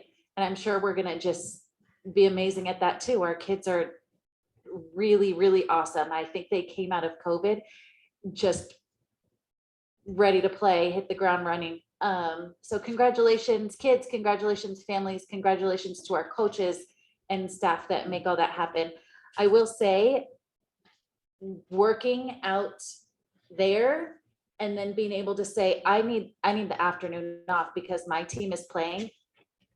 I mean, my team and my team, and they're both playing, and I am wearing a shirt of both champions today. So, but to be able to come out to our gorgeous Vasquez gym and watch these, I feel like I'm home and they're all coming, all my friends and my kids at SOAR are all coming out to my house. So I'm very proud that we get to host all of our championships. So I don't know who made that happen or why it happened, but it's a very exciting. So I'll end it on a good note. Congratulations, High Desert. Good evening. I'll keep my comments short. Congratulations to Ada for you guys coming up to a good agreement and everybody finding a fair deal in this mess. It's a tough time. I feel for you teachers. I feel for the staff. I wish we could snap our fingers and just fill our schools with teachers and lower our class sizes. And I know that's everybody's intention up here, would love to make those changes. And don't think for a minute we're not talking about it and we're not thinking about it and figuring out how to make it better for you guys. I find it really disheartening when I have teaching staff standing in front of me, borderline being in tears, and another one on Zoom in tears. There's no reason for it. Last board meeting, I kind of touched on this disconnect between our faculty and our district office. And I'll keep beating this drum until it changes, but I can't for the life of me understand why we haven't figured out how to connect, how to bring everybody together and have relationships. You can give somebody all the money in the world, but if you have no relationship with your superiors or your underlings, you have nothing. True leadership comes from connecting with people. You have to find out how to connect with one another. And it goes both ways. It's a two-way street. Staff needs to learn how to talk to the upper echelon. The upper echelon needs to come down and talk to the staff. And if you can do that, we would have the best school district in the state. I mean, I say over and over again, we have the best public-private school in the county, definitely in Southern California, and it could be better. But for whatever reason, we have this disconnect at the district office. And then we have our own problems within the district office. And it's like, we're small. We're not a big district. We're not LA Unified. We're not Pasadena. We're not Baldwin Hills, or name a million other big districts. We're small. We're a small town. We're a small community. We all want to work together. We want to get in the trenches, help out how we can. But that starts with communication and building, let's say friendships, relationships, understanding trust from one another. So my message tonight, again, as it has been, let's come together. Let's figure out how to unite. Let's not sit up on the high chair or the low chair and point fingers, because every time we point our fingers, we've got 3 pointing back at me, as my father-in-law would tell me. Best line ever. So let's, I beg, like, let's figure out a way to bridge this gap. We have so many good things going on here. We have so many great programs, so many good teachers. We have an excellent superintendent. We have excellent assistant superintendents. We have excellent principals. Let's put it together and make the best school possible. Anyways, I appreciate you standing up in front of everybody tonight, talking, and I appreciate all of the faculty and staff within our district. That's all I have to say. Okay, I'm going to wrap up here because a lot of comments have already been made by my fellow colleagues on the board, but I want to focus in on, because of my relationship with the district as 18 years as an instructor at the high school. First, I want Ms. Alfred, thank you for coming and addressing the board and bringing your heartfelt comments about you and your colleagues at High Desert. I echo with what Ms. Jensen said when we came around. Compliments to you. We walked into your classroom. You had 3 strange adults. The kids are looking, and you did not miss a beat. You shifted gears. You were passing out laptops. You were explaining what was going on, and continued to be an instructor. Continued to be a leader with your students. They saw what you don't have to stop and ask, what do you want? No, it's that multitasking that you do, and that your colleagues, and Ms. Troussel, who's sitting right next to you, I know, I've known you both for many years. And I'm very complimentary of your hard work and sacrifice. So one of the things that I chafe at every time I hear it, not from within, but when I hear people outside of our community, outside of our educational community, outside of our school community talk about teachers not doing their job, I blow a gasket. I know that our teachers are doing an exceptional job with the challenges that they're confronted with, without a doubt. I tout that all the time. I have nephews and nieces that are in education, what I'm very proud of, and I drill them just like I drill anybody else. How are you looking out for your students? Are you doing this? And all of them are from large school districts. I'm very proud that I finally beat my nephew up enough that I finally got him into going to being a substitute teacher. And his first call was after his first week. He said, my God, this is so cool, working with kids, working with making a difference during a challenging period. So I want to make sure that you understand, and that I will say it time and again, every opportunity I have, that there is nobody on this dais, nobody in this district office that does not appreciate the hard work and recognizes the hard work that you and your colleagues do at High Desert, at Meadowlark, and at Vasquez. Now, the leadership on each one of those sites have a challenging job, to be sure. I was dean of students for 4 years by myself with a principal who was off campus more than she was on campus. So the challenge is there, but it doesn't compare to what we've been going through with COVID and all of the lockdowns and the mandates and everybody from outside telling us what we had to do. But to be sure, you are appreciated, you are recognized, we support you. I push back every opportunity when I hear anybody say anything derogatory about any of our staff here, teachers, classified, bus drivers, janitorial support staff. The only ones I don't really get anything on is the board members, because they're all right here. We all go back and debate it. But everybody else out there, you guys are the ones that are in the trenches working. And you, the teachers and the staff and the sites, are the ones that are digging the trenches. And they're maintaining those, and they're making sure that the students that traverse those are safe and getting the best opportunity that they can. I appreciate all of our staff responding to the needs of our students. It's an emotional toil on them, to be sure. You're not trained for it in all regards, but you do what needs to be done in that classroom. You have 22, 28, 30 kids, 15, 21, whatever the number may be, and you're able to respond just like you did when we walked in there to move around and talk to each one of the kids, make sure that they were taken care of and that you continue to do your job as you were assigned. And to you, I compliment you on that and make sure you pass that on to all your colleagues at High Desert. I'm appreciative of the upbeat news about COVID, if there can be such a thing, that we have only one exposure. So I'm hopeful that that continues as we move through the summer and go on to the winter, that we have this behind us so that our kids can learn from this tragic experience, and our parents and our families and our teachers can recover as best they can, as slow as it will be, that we can move forward to get back to normal. Evidence of that is in the athletics, the athletes that we're recognizing today, and the High Desert athletes over at volleyball today. The girls were absolutely exceptional. I'm sitting there, they wanted me to move from my seat at the end. I said, no, I'm sitting here where I can watch. This is exciting. You kids go sit someplace else. I'm sitting right here. So it was an exceptional challenge. Miss Van Ornum was there. I saw Miss Alfred there, and there was lots of parents. The place was full, and as it should be. And so, you know, that's like I was saying earlier, the ambassadors for our district are our students and our student athletes. We let them get a good education. Our staff and teachers look out for them. Our coaches teach them and help them work through the challenges that they have, practice the rigors and study and the homework. And we get back to addressing what Coach Sparks was talking about. Well, I can just go do this on the computer. No, you can't. And we need to, as adults in the room, we need to convince them and say, you know what? You're going to go to college, you're going to take that class again because you don't have the competency, you don't have the structure and the foundation to move on.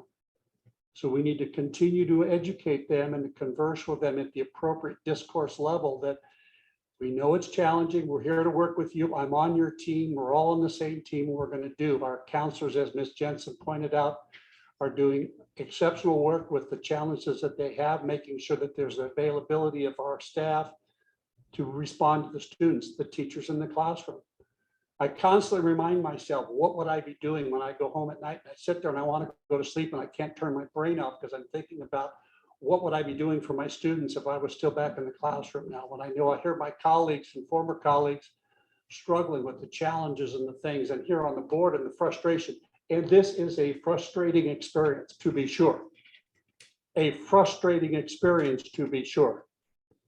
We see things that we want to do, and unfortunately, we can't move as fast as we would like to move.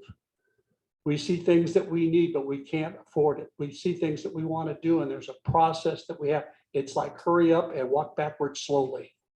It's very frustrating, but I want to make sure that everybody knows that there is no active, I am not aware of any active conversation about cutting anybody, cutting staff. We are responding to, like what Mr. Fallsgrass said, ADA, and do we have the financial resources to add to what we want to do? All of these programs that we saw on the form up here that Dr. Sahaki and then staff and everybody has put together with the help of TOSA and the teachers and the will of the students saying, hey, I'd like to do that. I want to do that. The college career courses that we can have and we can build, the maker space. We have the program at the middle school, and now we're presenting one that we can capsulize that at the high school. These are things that we do as educators. As a retired teacher, no, I'm not rich, but I would never give up that job. I would never take anything I did in the last 18, 20 years and replace it. All the stuff, the world travels, everything I did is secondary by far to what I was doing when I was in the classroom and when I was coaching and when I was in the office and I was interacting with parents and students about making a difference. So teachers are the heroes, to be sure. Staff are the support. And I'm confused and I'm disappointed to continually hear these staff saying that there is some direction coming from district directly into the classroom. I don't understand that, because there's a buffer, and that's the site administrator between the classroom and the district office. The site administration to me is the one hold on, wait, you can't go into my classroom. Come to me and I'll go into my classroom. I'll go to the classroom and then I'll bring it to you and bring it back forward. That's that teamwork that Mr. Wadsworth's talking about, where we all get on the same page. We all want to do the same thing. I go here because I need something paid. That's the guy. I don't go talk to anybody else. I go to that gentleman right over there when I want to get something paid, because I know that's the efficiency route. If something I need from my classroom, I go to my department chair, I go to my site administrator, and I lobby and I lobby and I lobby until I get it. And then I expect my site, my leadership on the site to come down here and bang on the table. Where do I need this? Where do I need this? And we're all working collaborative. It's a difficult challenge. There are no simple and easy answers.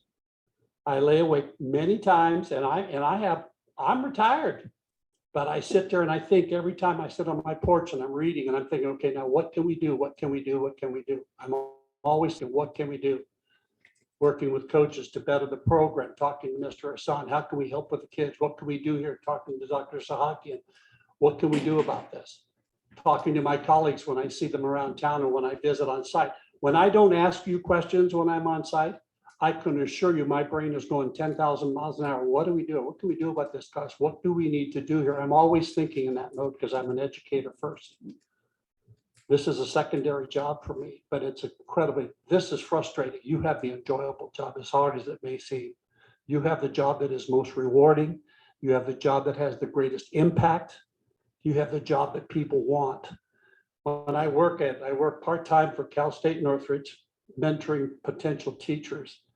And as I've spoken to Dr. Zahaki on numerous occasions, when I have a good candidate, I'm pounding, hey, get your head joint, get your head joint, come on, get your head joint. Went out, recruited our English teacher that's going to be starting in the fall. I said, no, you got to apply here. I am constantly recruiting for this district everywhere I go, each person I talk to. When I see a candidate that's positive, engaging, vibrant, got some growth, wants to be a part of something making a difference, I'm pressing them to come to work here because I know I have good staff here. I have good teachers here. I have good sites here.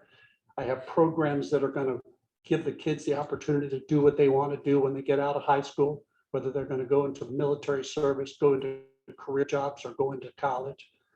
So I go on and on and on, and I will continue to say I am extremely proud of all the teachers in this district, from Meadowlark all the way through the high school. I'm proud of the administrators, but I'm not going to lower the bar to make everybody feel good.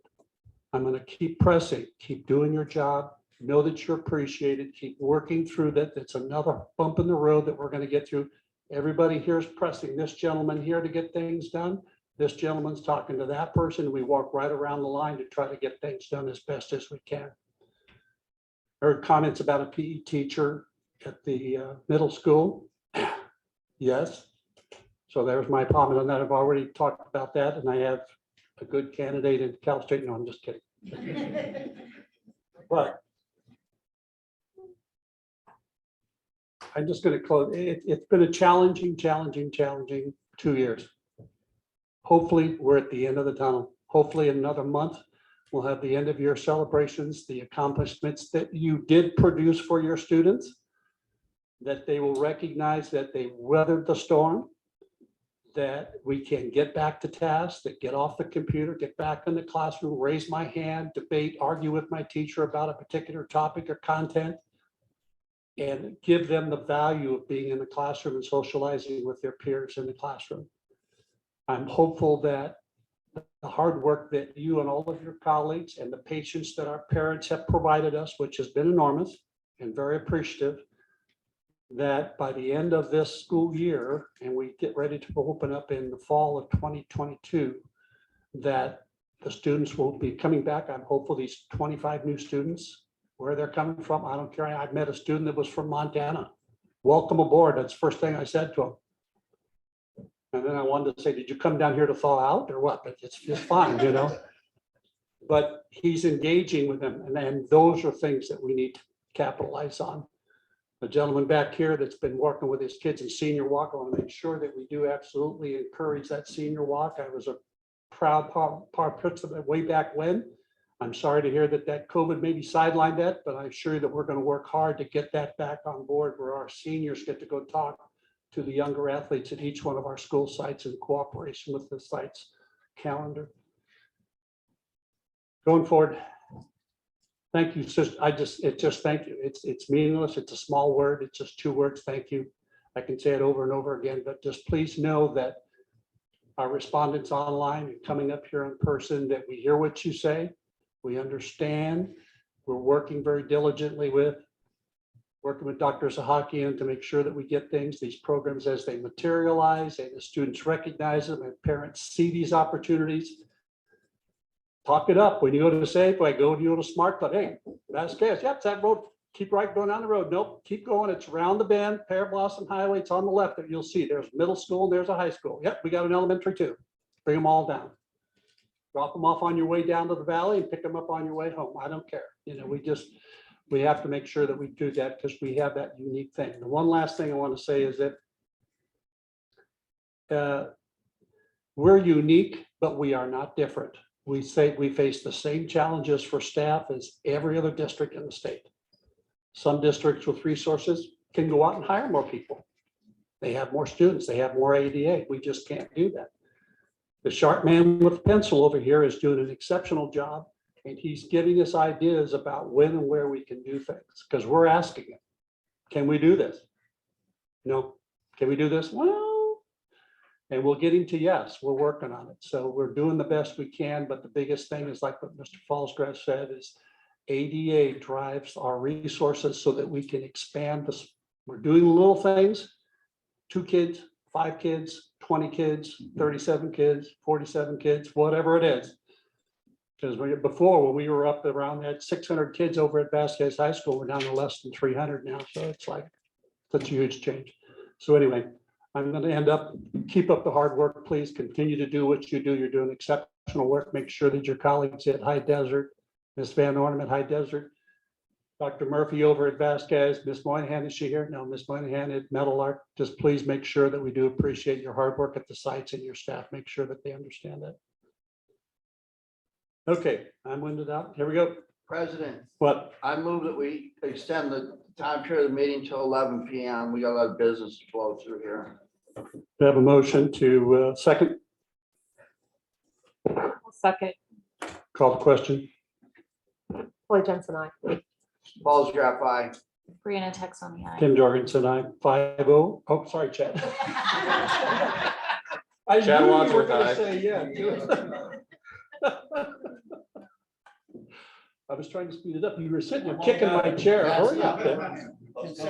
Consent calendar. I want to pull the warrant register. Hold on just a second, Mr. So we have, did you?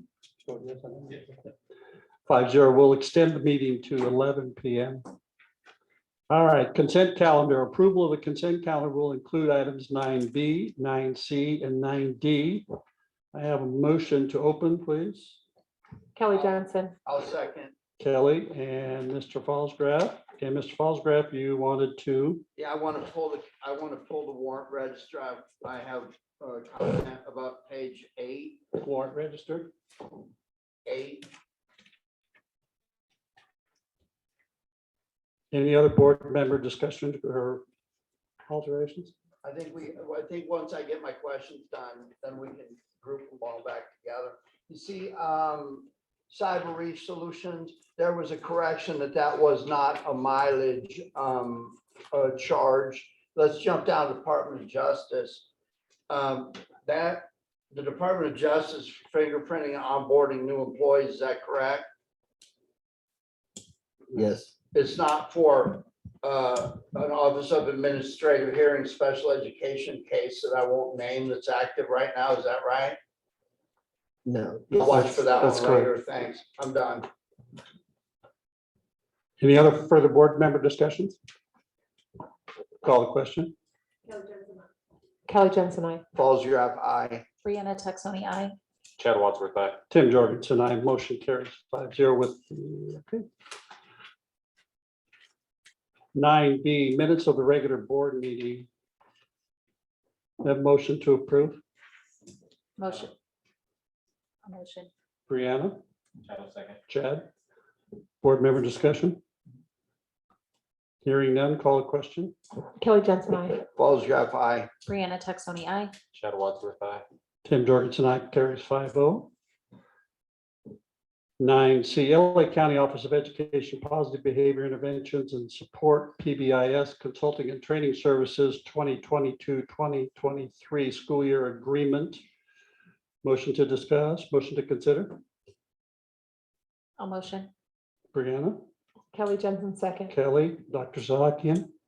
Thank you. Thank you to the MTSS teams at each and every one of our school sites for their diligent work and professional development with LACO. This action item is to continue these supports and services and professional development for the upcoming school year.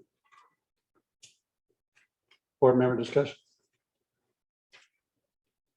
Hearing none, call the question. Kelly Jensen, I. Paul's Graph, aye. Brianna Texoni, aye. Chad Wadsworth, aye. Tim Jorgensen, aye. Motion carries 5-0. 9D, wait a minute, what am I looking at? I'm at the wrong one. This was 10. Yeah, you're right. But we already, that was all consent calendar. That's done. So we should be at 10A, Career Connections 2022-2023 Trade Electives Presentation. Dr. Zahakian. Yes, thank you. We're looking into a possible launch of a trade elective for the fall 22 school schedule at Vasquez. The aim here is to provide continuity of career technical education, CTE for short, exposure and opportunities for our students through the scaffolding of innovative instruction. Makerspace at Meadowlark in the fall. Paxton Patterson, that's currently well underway. Thank you, Ms. Alford at High Desert. And Career Connections at Vasquez for the fall. Career Connections elective is an earn as you learn apprenticeship approach as students learn in-demand construction skills. And we have Mr. Jeffrey Scott from Career Connections, all the way from Ontario, California, with us. So thank you, Mr. Scott, for your patience, and he has a presentation and Q&A with our board. So thank you for your patience this evening with us. Well, good evening, board.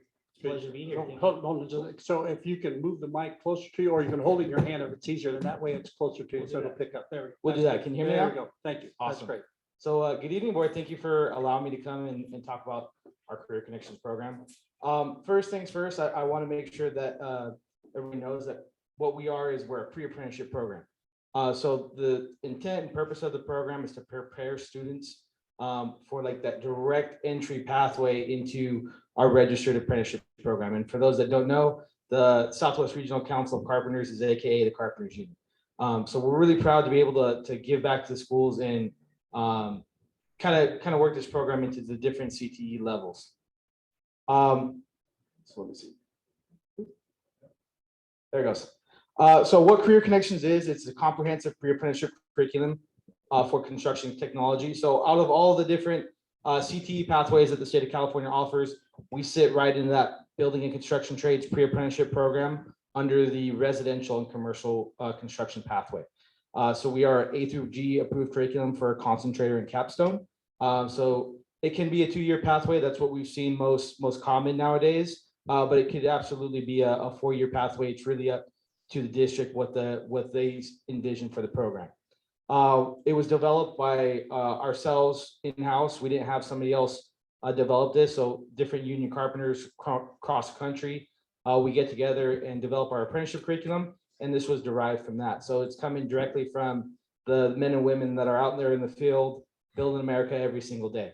And then gentlemen and ladies that are outreach specialists for our council, we go out and we build these different projects. So that way, when we get into the classroom and we work with students, we have the opportunity to kind of have that head start of knowing where the sticking points are, where the plans, details, things like that. So we can work with instructors, we can work with mentorship with the students, really get them engaged. We don't want to be just a curriculum provider. We want to make sure that we're a partnership first and foremost.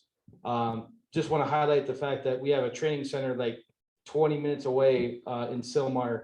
So we'd love to have your students, even if the program never takes off, we'd love to make sure that they're aware of the different career opportunities and pathways that are out in the community. So our curriculum is comprised of 8 different textbooks. So these are kind of resources for the main portion of the program. Just from top left to bottom right, the One Trade Many Careers is really that soft skills component, really geared towards construction. What's it like to get up at 3 o'clock in the morning to drive into work, be there an hour before start time? What goes into decision making? What goes into a good decision or bad decision? The safety component, because when you're working construction, a lot of times you're dealing with situations that are could be deadly if you're not careful. at the very minimum, losing fingers, things like that. Going over to the math for the trades, I heard what was the athletic director's name? I'm sorry. Mr. Sparks. Mr. Sparks. He made a comment of, kids just want to go out to work. Well, I think it's funny when I get a student that's, I just want to pound nails. It's like, well, you know how much math is involved in construction. You got to know fractions. You got to know decimal conversions. If you don't know Pythagorean theorem, your walls are going to be as circle as the seal up there. So it's very important that we emphasize the importance of not just math and the formulas, but make it applicable. There's a lot of projects that students can do in exercises, so it makes math relevant. Goes from very simple remedial, whether it's a whole number, to some of the complex formulas that we use doing layout, things like that. The introduction to millwrighting is one of our craft components. So millwrights are like industrial mechanics. They work on turbines, conveyor systems.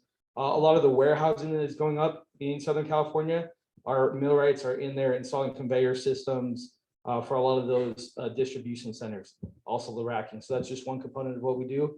The welding component is always something that seems to be very big with school districts. Welders are in every craft that we do, from pile drivers and underwater welding that we do to a lot of the infrastructure that's right down the road on all those bridges and high rises. So it's a key critical craft of what we do. But I always tell people that welding is a skill, not just a pathway. So it's always going to be attached to something that you do. It's definitely worthwhile investment. And this is what I call the meat and potatoes of our program. So you can kind of see it's a linear progression from Project Book 1 to Project Book 3, and there's a couple different types. But Project Book 1 is that very fundamental, introducing students to tools, tape measure, hand tools maybe for the first time, individual projects, right? That sense of accomplishment. Most of the projects in this are going to be something that you would relate to old school woodshop projects. But as you progress, you get more difficult and more into the construction trades. So Project Book 2 is kind of the second part of that first year component. You'll start to see some gable roof sheds, laying up trusses, things like that. Really focus on the collaborative group project type of works, because I don't know if any construction site or any project that was ever built by a single person. So making sure that students can collaboratively work together, communicate to build the structure. It's sometimes funny to watch well, I thought you said this. Well, no, the plans say this, right? So that's always a component of it. And then the capstones, Project Book 3 residential and Project Book 3 commercial. Residential teaches everything from dirt to doorknobs. And that's what we say as carpenters. We can do everything from dirt to doorknobs, foundation formwork, residential wall framing, trusses, stairs, all the way to doors, windows, and hardware. That's going to be in that component. The commercial component is really a big market for us. We do a lot of metal stud framing, drywall application, acoustical ceilings, and that's just a component that most people don't associate with carpenters, but we have such a wide scope of work that we cover. It's really important for us to expose students to that as early as possible, that this is something else that you can do as a carpenter. With our program, each student has the possibility to earn up to 3 or 4 different certificates throughout the program. So level 1 is obviously going to be the green, and you have level 2, level 3. What these are our tracking mechanisms. So students get an individual unique identifier number. So when they come to the apprenticeship at any point in time, we can give that information back to the district and say, hey, you had Johnny, graduate, now he's working for McCarthy Construction, building a community college or whatever the case may be. But not just that, we try to turn these into signing days, really student recognition events. So we take out swag, t-shirts, bring the whole banner, backdrop, lanyards like you got hanging out of my pocket, and really make it so that students, they may not be choosing the college route, but it's no less important or less impactful of a decision in their life as what a college pathway could be. The learning management system, really what we saw with COVID was digital components of a program are not going to go away. We've really kind of hopped on that blended learning model. When COVID happened, this was something that our teachers could at least, work through the challenges of distance learning, but they really found some value in bringing it back to the classroom, either in homework components or watching the different videos that are associated with the projects. Every project throughout the project's book series, there's an accompanying step-by-step video of pull your tape, mark this, cut this. And teachers really like that component of being able to say, hey, here's your project. Get as far as you can, come back to me when you're having an issue, and really encourage that critical thinking and trying to problem solve for themselves. Great thing about it is they can pull different components from all the project books. They're not, stuck to just what's in the book. They can pull chapters out of each and kind of customize their lesson plan to what they do. So it's really flexible more than anything. And that's really what we pride ourselves on being. It's not revolutionary, but it's simple, it's effective, it's meat and potatoes. That's what we're about. Just to highlight for those that aren't aware what apprenticeship is, and I know Dr. Suhakian kind of touched on it a little bit, but apprenticeship is an earn while you learn model.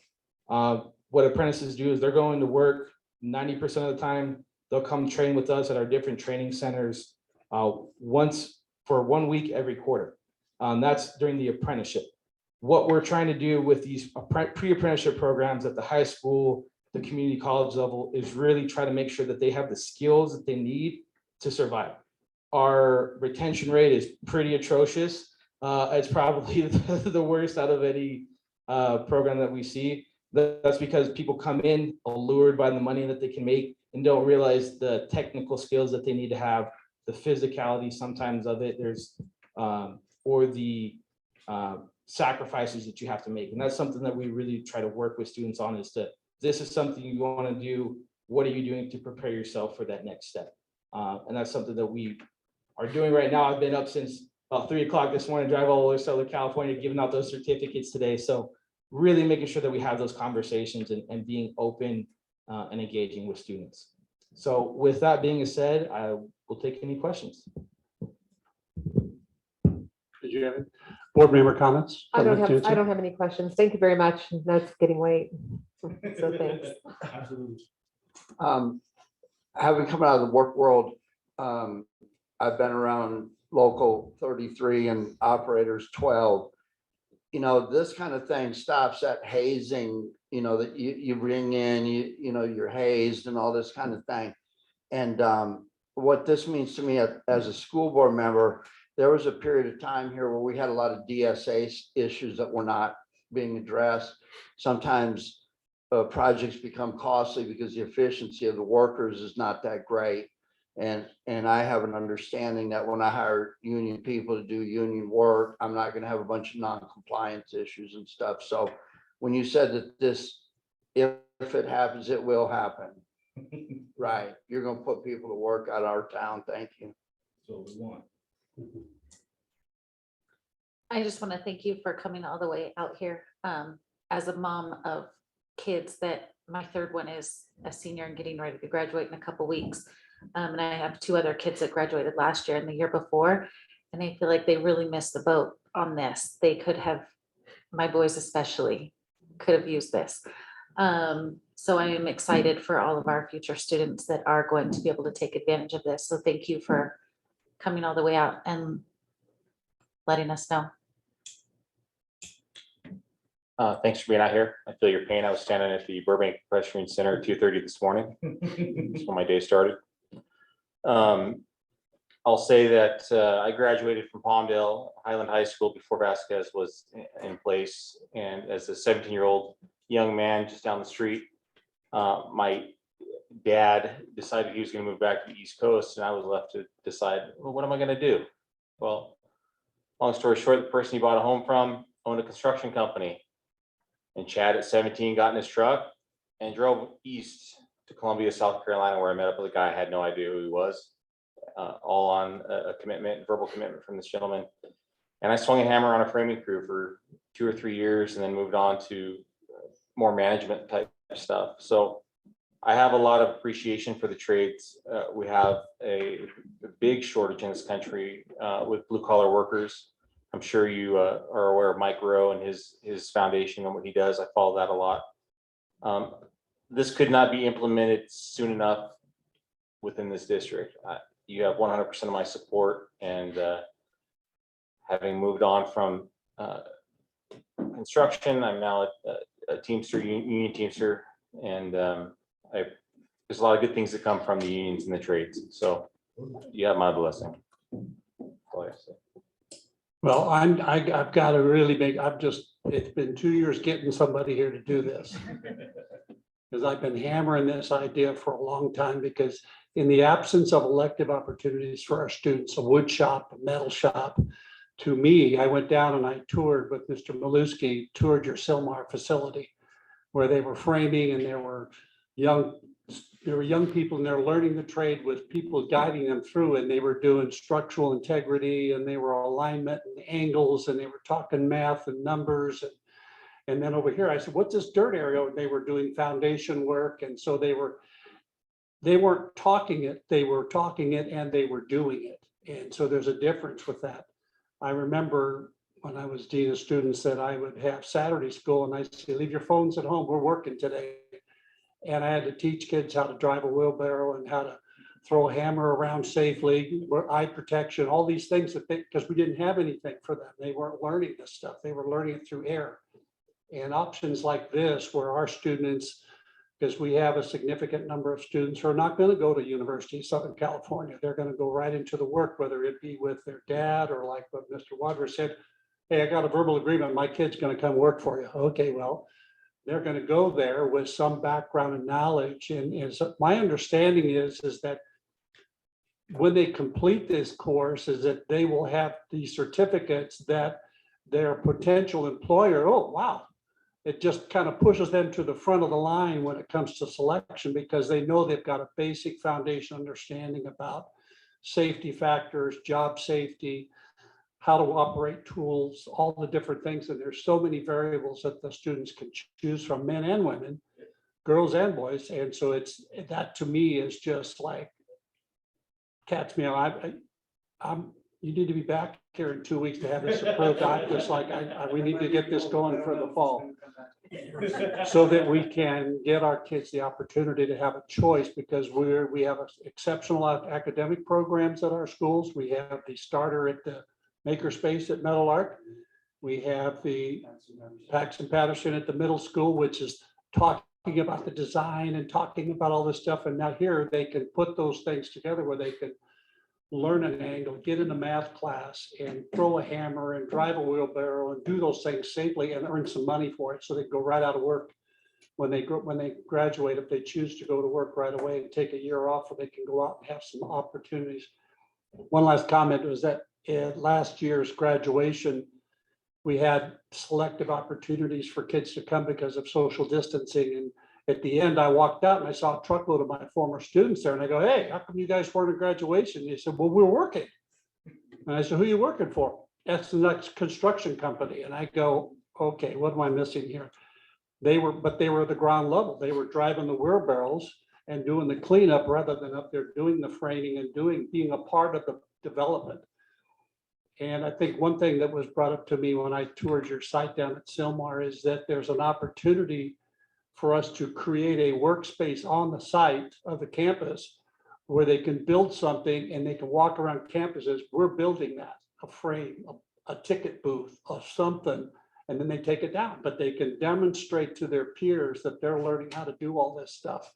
And to me, that's the catch me out, when you can have a student demonstrate what they've learned and everybody gets to see it. And this is physical stuff. One last comment, when we did the lights out at the football stadium, and this was on my knucklehead side, it had a tapered pole. At the bottom, it was 18 inches. At the top, it was 8 inches. And I said, how do I put this thing up straight? I have no clue. I was going looking for lasers, and one of the volunteers was a general contractor. And he goes, hold on a second. He walked over, got a piece of plywood, took out his 24-inch, got some tape and a razor, and he measured, and he put it on the side. He said, put that right there and it'll be straight up and down. So he did the math on that piece of wood, and he's a general contractor, and he resolved it. So that's why those lights are up straight. So it wasn't me, it was him. Anyway, thank you for coming tonight. I appreciate it. So make sure you don't fall asleep going home because we'll want you back here. I've got a Red Bull sitting in the car. Oh, no, Red Bull. Thank you very much. Thank I you. appreciate it. Thank you. Thank you. Thank you. All right, 10B, presentation paper education company presentation, Dr. Zaki. Thank you, sir. I've seen firsthand in my former district the benefits of paper, especially at a time of remediation, academic remediation for students. With paper, students receive unlimited 24/7 one-on-one tutoring for all subjects delivered by a live educator through Paper's classroom in both English and Spanish based on need. Paper also provides students with essay review, where students could upload any piece of written work and receive an annotated version of their work within 24 hours. All student activity on paper is recorded, tracked, and made readily available for our students in terms of just reviewing and going back and learning even more. I want to thank Ms. Madison Grant for her patience this evening and her team, and they'll be presenting paper overview and perhaps a demo. Thank you. Perfect. Well, thank you and good evening, board members. Thank you so much for the introduction. You're making my job easy here tonight. But just to quickly introduce myself, my name is Madison. I'm a partnership manager at Paper Education. I've been with the company for about 2.5 years now, and I've worked very closely with a lot of our partner districts out in California. So the plan for my presentation would be to give a brief overview of who we are, what we do exactly, and how we support school districts.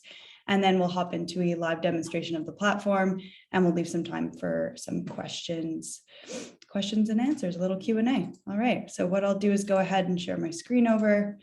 Can everyone see? I'm not sure where I'm located in the room right now, but can everyone see my bright orange slide? Yep. Yes. Awesome. Okay, thank you so much. So as I mentioned, we are the paper education company. So the ongoing joke is that we have absolutely nothing to do with Dunder Mifflin. We do not sell physical paper itself. What we do is provide an educational support system. So the mission behind the company is to deliver educational equity through personalized learning. So our co-founder and CEO, Phil Cutler, was a classroom teacher himself. He worked for a school district that had mostly affluent students, but had a percentage of students who lived below the poverty line. So what he saw were the students who had access to, private support, private tutoring, had all kinds of opportunities academically, whereas those other students who didn't have that access fell behind. So the mission since the start is truly rooted in our founder story. He said, hey, I want to do something about this. Created the company 8 years ago, but from 8 years ago up until today, the mission has been and will always be to strive to create a level playing field for all students by providing each and every student that same access of support. So really elevating that baseline of support for each and every student. So how do we deliver on that mission? What do we do exactly? So each and every student that would have access to paper or have a paper license would then have access to our instant and unlimited 24/7 tutoring support through our chat-based platform in English, French, and Spanish. So we cover all core K-12 subjects in all 3 languages at a 24/7 capacity. So if I'm on the Vasquez soccer team and I'm winning all these games and I don't have time till later for my homework, I know my district has paper. I can go ahead and get that done later into the evening. If I have a job or a younger brother, younger sister to look after, you name it, your district has paper, the student can be supported wherever and whenever they need it.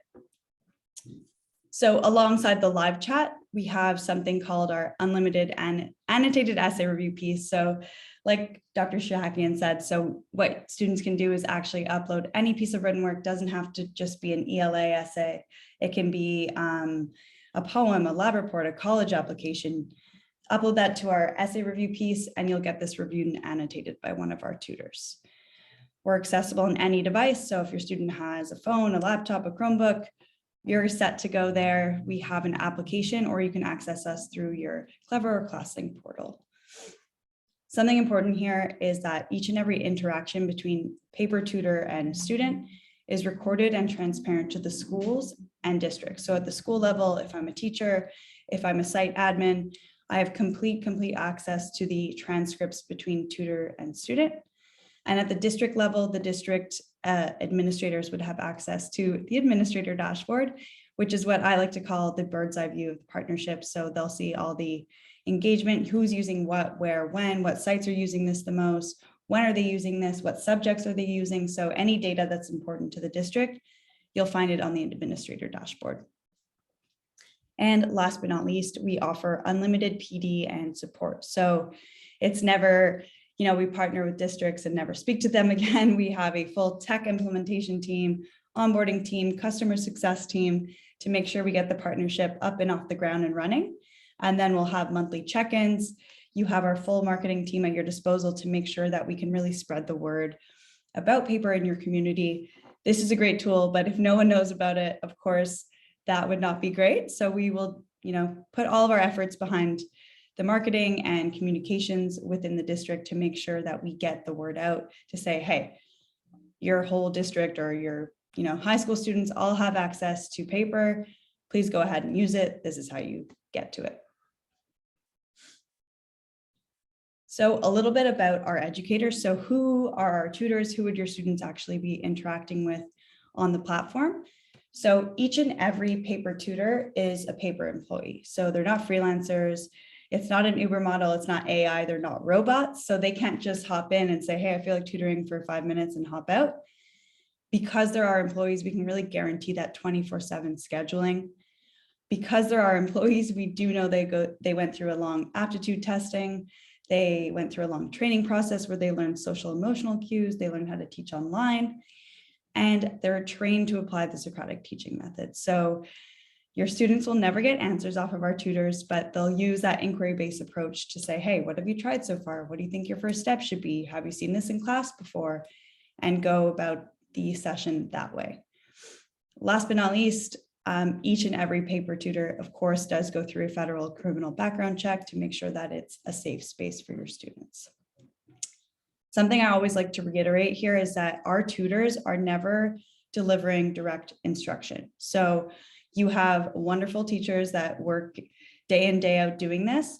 We are truly that support piece to complement what they're teaching in the classroom, and students are never logging on saying, hey, teach me math. It's, hey, this is my math homework problem. Can you help me out? I'm stuck on this step. That's where we come in. I will go to the next page here. So just a couple of our existing California paper partners. We are currently supporting about 2.2 million students across the US today. Our biggest footprint is definitely right in the state of California. So I've listed maybe just under 10 school districts here, but we're actually partnered with about 90 school districts in California. So Paramount, Monrovia, Irvine, Tustin, you name it. I can get you that exhaustive list, sorry. And if that makes sense for anyone, I can send that off just a little later.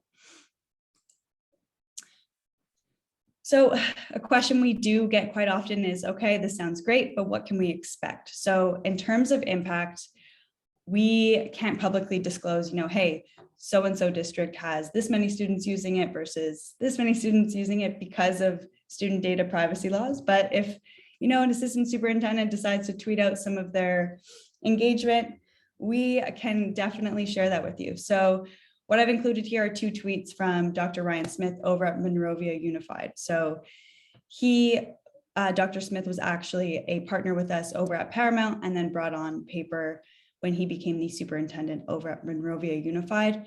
So they have about 3,000 of their students on the platform.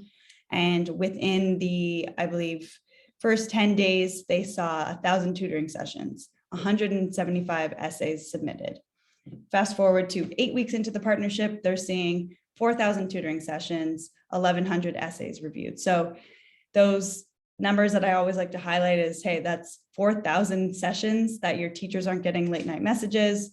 It's probably sessions where parents might not be able to necessarily help your students. And they are, of course, most of the time before, after school, or at those odd hours where students aren't actually in the classroom.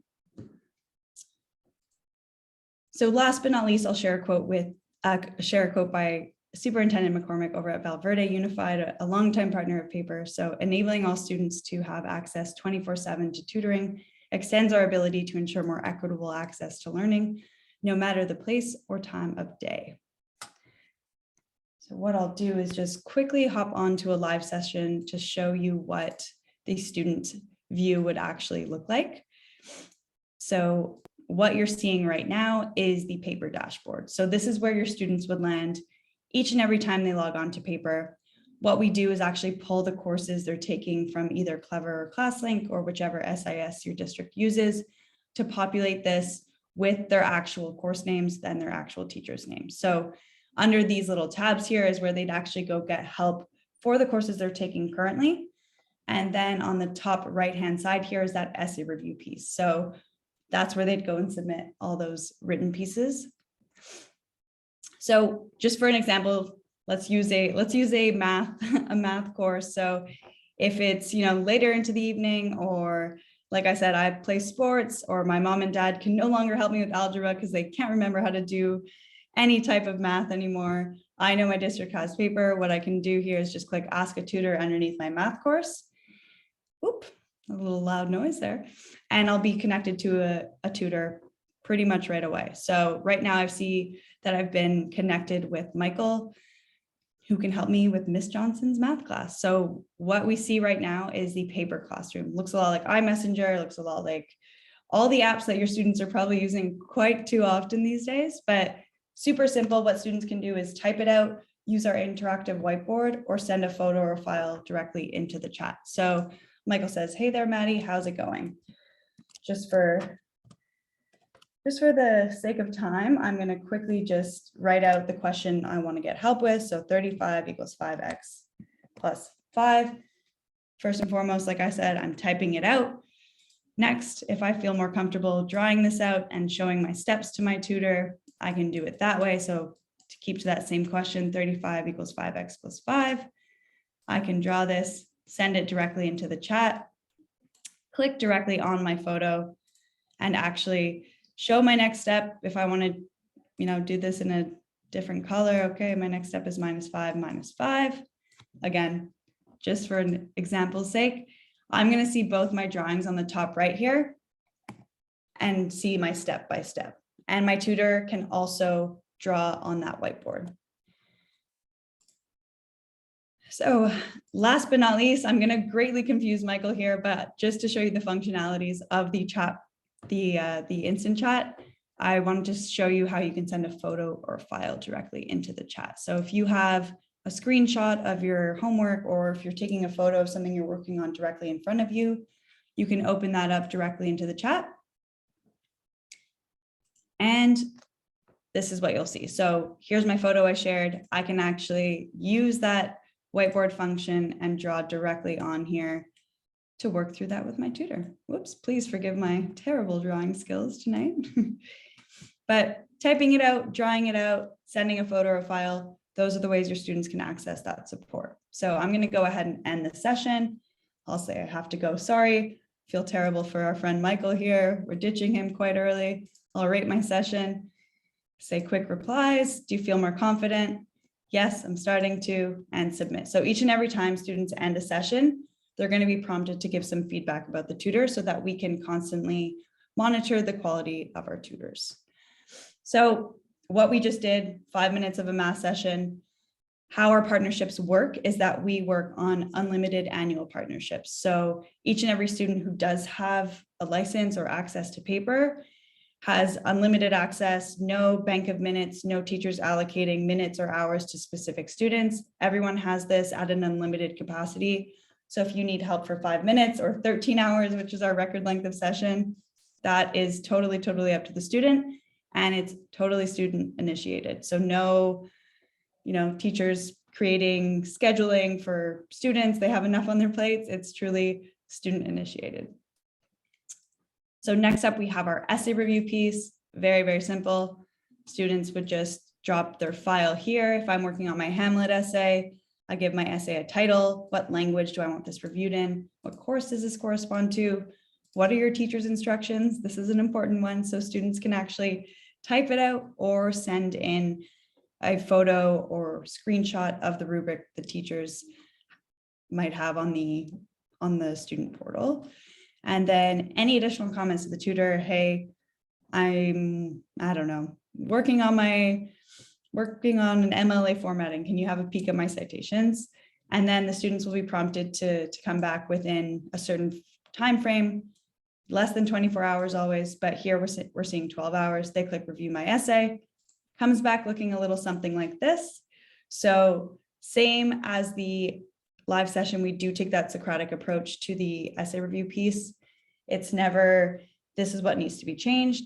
It's giving feedback and suggestions to the students so they go ahead and fix it themselves. We bet that if students are uploading their essays, they do want to learn. So there's absolutely no learning involved if we're just giving them the answers. So let's run through a couple examples here. So this sentence could be better structured so it's more specific. Remember, your opening sentence summarizes and sets the mood for the rest of the paragraph. Okay, great. Over here, I see another highlight. It says spelling. It doesn't fix the spelling for me, but it'll say, hey, go ahead and have a look at that. You need to make some changes. Over here, we see a capitalization error and so on and so forth. So students would just work through each and every highlight, make those adjustments, and that each and whoa, I'm losing my train of thought here, but yes. Madison, really quickly, your screen is frozen for us. Oh, is it? My Yes. screen is paused. How long have I been? The past Did 15 it just minutes. start? No. Please, no. Okay. When you submit So the I'm seeing something here that says your screen sharing is paused. I don't know if that resume share. Do we see anything now?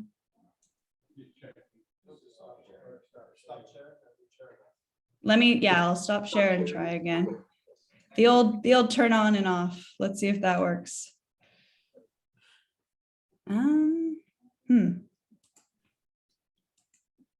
Give me 1 second. It's not giving me the option to share this screen.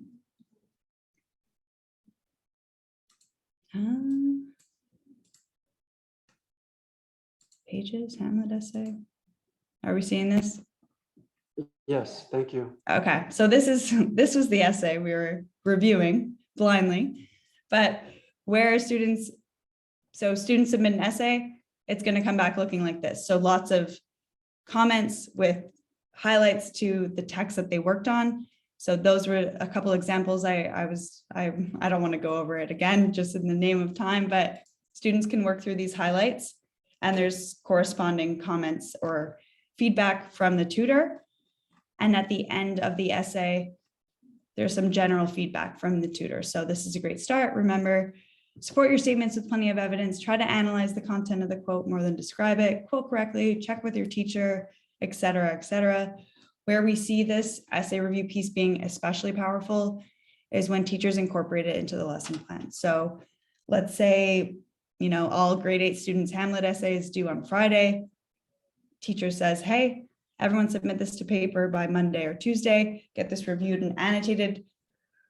First and foremost, we hope that supports your students, but if we can also help support your teachers along the way, get that rough draft or silly spelling errors out of the way, even better.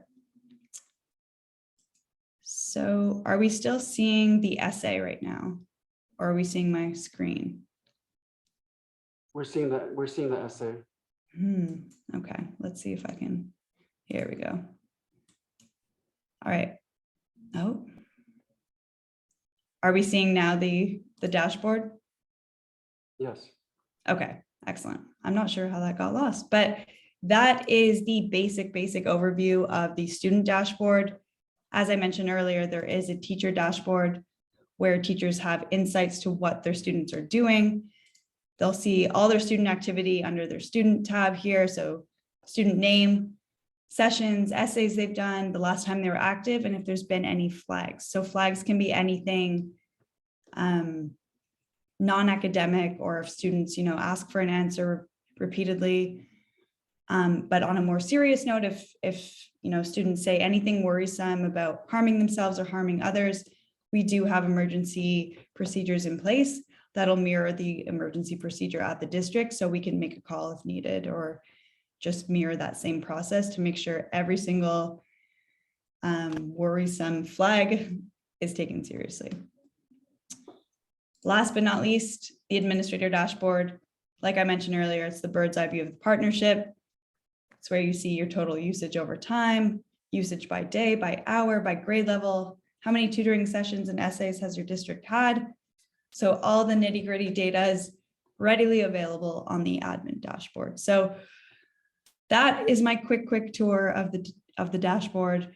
Please let me know if there are any questions. Board member questions? I do not have any questions. Thank you very much. Thank you. My takeaway on this is students have access to tutoring 24/7 and help arranging term papers and essays. That's the takeaway. Thank you. I don't have any questions. Thank you so much. That was really informative. Thank you. Thank you for being here so late. It was a great presentation. Thank you very much. You as So well. I get that the support that the students will get is in a tutoring format, regardless of content. Now, how will you know what subject matter each student has on that particular semester? Is that something that's front loaded so that they can only sign into like biology, science, social science, history, math? So great question. There's, I guess, two tiers to this answer. So first, when we do roster your students, we tag the courses and course codes through Clever or ClassLink so that when the students see their dashboard, we've already tagged topics that are being covered within those specific courses. So if I click Biology 1 in grade 9, let's say, you're only ever going to be matched with a tutor by our algorithm that has Biology 1 as an aptitude, if that makes sense. And the second layer to this would be that we, like I mentioned earlier, we're never delivering direct instruction. So students aren't saying, hey, teach me biology, teach me this. It's, hey, this is my homework. Can you help me through this? They're always providing the content so the tutor knows what they're working with. If for any reason the tutor says, hey, I don't have this specific aptitude or the aptitude to tutor this subject, they're going to transfer them to an appropriate tutor. Okay, so my thought is that as a teacher, that this will be a complementary resource for my students on a weekend. They have some work done instead of trying to contact my teacher, that they don't fall behind if they're out sick and they want to do some tutoring. They can get some tutoring on whatever unit they happen to be on in math, algebra, physics, whatever it is, so that when they return to class, that they'll be at or near where the classroom instruction's at because they were having difficulty. Exactly. That's definitely one of the ways we see it being utilized. Yep. Okay, cool. Thank you very much for your presentation. I appreciate it. Thank you very much. Any other questions? Thank you, Madison. Thanks for your patience. Appreciate it. Thank you very much. Have a great night, everyone. Bye. Good night. Thank you. 10C, Davis Demographics Presentation. Dr. Zahaki. Thank you, Mr. Jorgensen. As we stated earlier, it's short-term, long-term projections for the district. We have the formal report from Davis Demographics. I'll turn it over to Mr. Mirza. Thank you. Yes, a few months back, you guys approved a demographic study for our school district, and tonight we have David Katz. Sorry, David, if I butchered your name, but just trying to go over the results with you guys tonight. So enjoy. Go ahead, take it away, David. All right, thank you very much. Appreciate you allowing me to do this virtually, and I'll try to go as quickly through this as possible. I know it's been a long night. I'm going to share my screen if it's okay with you. And looks like I'm able to. Bear with me a moment here. Trying to see how this. Sure. All right. Can you see the map on my screen? Someone could just acknowledge that. Yes, we can. Okay, so I'm going to give you a little kind of behind the scenes on what we do. We've been doing what we do for over 30 years. I've been here all 30 years. We use what's called a GIS or Geographical Information System. to do our work, to do our forecasting. What you see here is the software. I'll be able to turn things on and off. But what a lot of you don't realize, if you're not familiar with GIS is almost everybody uses this skill or software every day.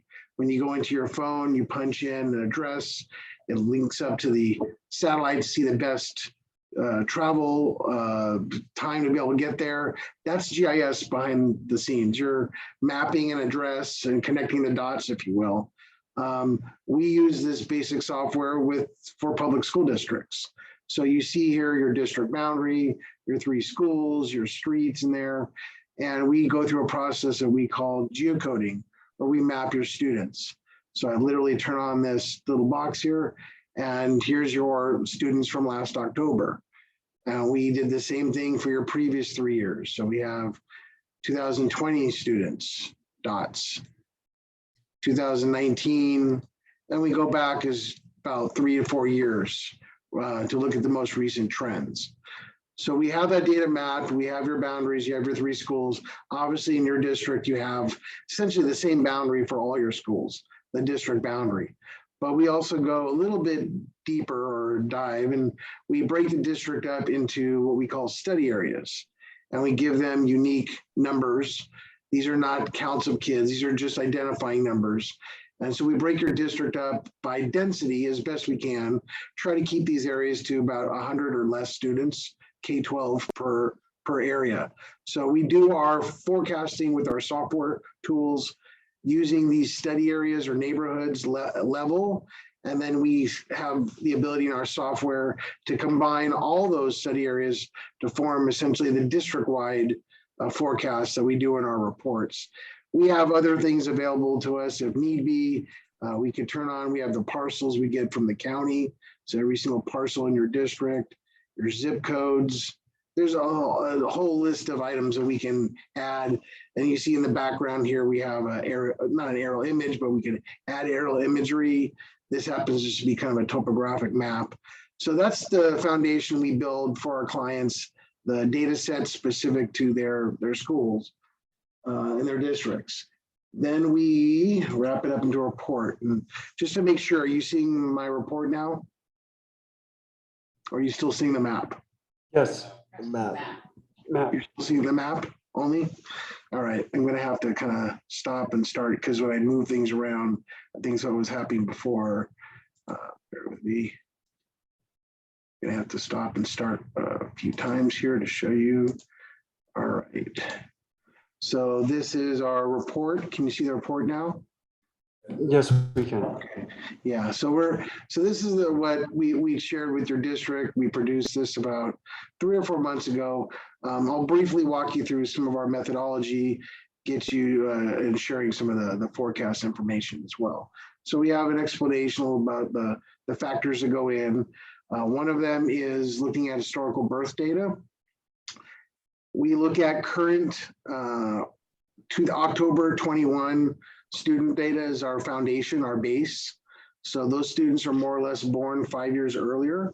So we're able to look at this by zip code for anywhere in the state, but we took your most predominant zip codes and wanted to see what's going on now in the future and in the past with your birth counts. So everything essentially from the orange line down is used in our forecast. Everything above the orange line is there more for historical reference. And you can see that your region essentially peaked in terms of children being born in your area about 2007, which probably corresponded to your 2012 kindergarten class size. And then the numbers have kind of been dropping ever since.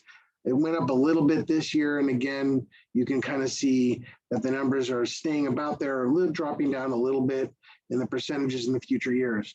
This is what we use kind of as our foundation for our future forecasts for kindergarten students as well. So that's birth data folds into kindergarten information. We also then have another factor, forgive me scrolling through here, what we call mobility factors. And these are the students as they progress through the grades, what's been happening regularly in the last 3 or 4 years in your district as they progress kindergarten to first to second, and so on, inside your district.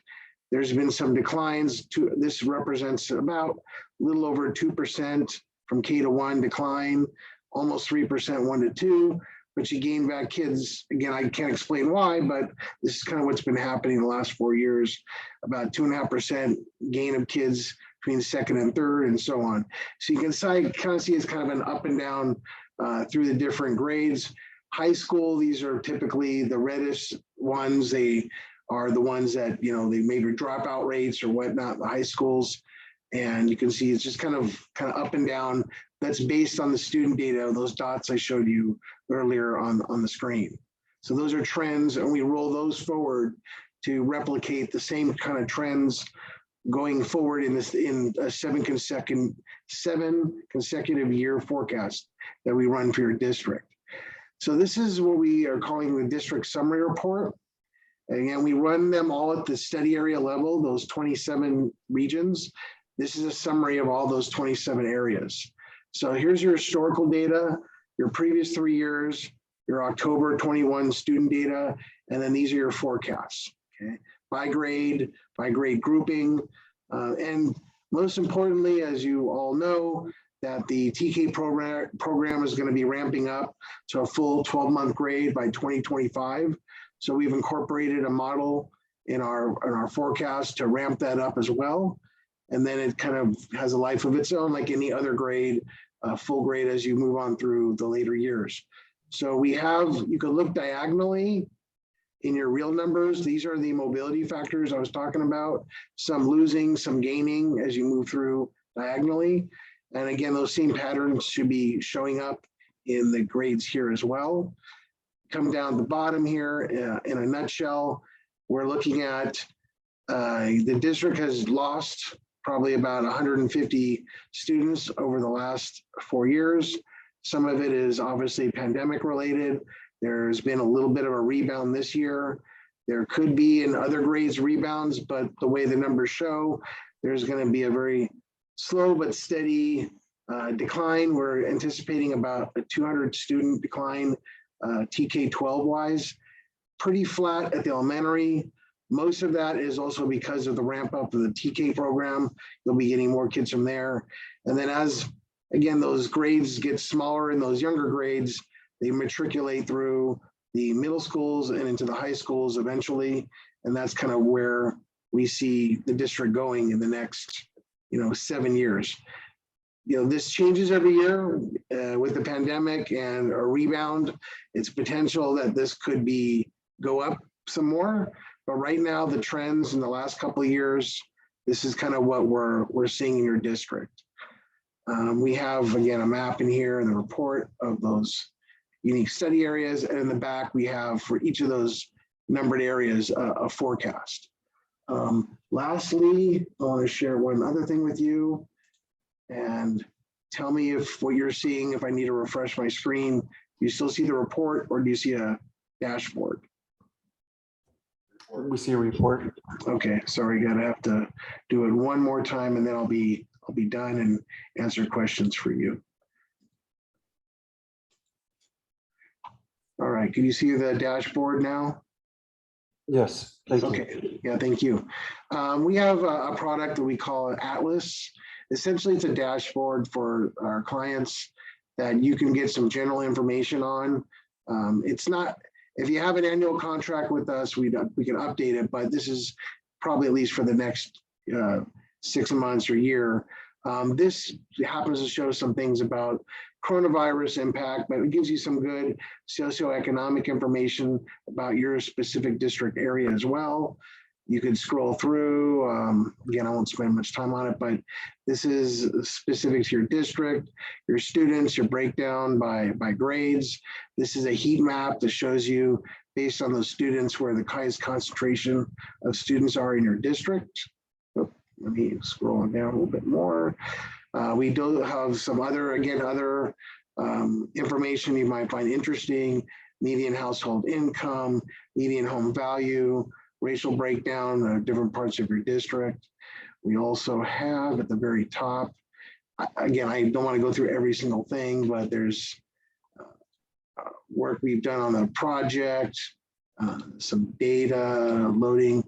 our methodology, a little bit more explanation again for people to see that. There's some of the results of our forecast I shared in the report, just seeing it in a little different format. So I know it's late and I don't want to take up too much more time, but I'd like to spend some time to answer some questions if you have any there. Board member discussion. I don't have any questions. Thank you. I've read the report. Thank you very much. Thank you. Yeah, thank you for providing a report that was comprehensive with the data. Thank you. You're I don't welcome. have any questions. Thank you. No questions for me. Thanks for being up late with us. Appreciate it. Yeah, thank you. Thanks for hanging in there. I don't have any questions. There's a lot of numbers and things to look at for consideration. Appreciate the hard work. Thank you.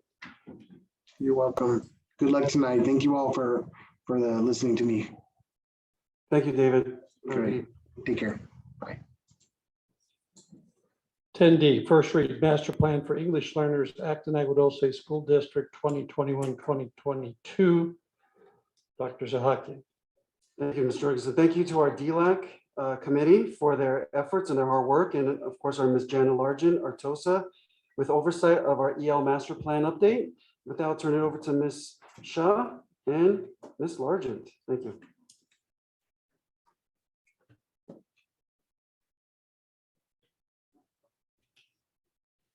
Good evening, President Jorgensen and fellow board members. I'd like to thank you for the opportunity to share the EL master plan with you. And I had a few extra folks here, but they've gone home. So I want to make sure I introduce Paula Herrera and Alexandra Hernandez. They're both bilingual aides that work with us at High Desert and Vasquez. But I'm going to introduce Gabby Graber. She's a bilingual aide at Meadowlark, and she's currently our special education preschool teacher. She's filling in for us. And I have Jana Largent, our district math TOSA and EL TOSA, and Tiffany Quesada, who is our bilingual school counselor. She works at High Desert and Vasquez. So they're going to give you a brief overview of the EL plan because you all have a copy of the plan. So Jana. All right, so this year we got the privilege of taking the EL master plan that I think the last update was 2012 and going through it. And we spent some time really rewriting it completely. And then with the help of all the bilingual aides and parents and a few others, we have taken parts of it and just kind of really put it together. So you guys have it, but I'm just gonna go through it real quick. This year, Acton Agua Dulce was able to update the master EL plan, add bilingual staff to all sites, increase bilingual communication to family members, train bilingual aides to administer the LPAC testing. And we have, I know it said 100%, but we're technically at 98%. We have 2 kids we're still trying to get a hold of. We started one of them today, so we should be done by the end of the year, which will be awesome. And we began implementing ELD classes for our English learners at our school sites. So that's been really cool.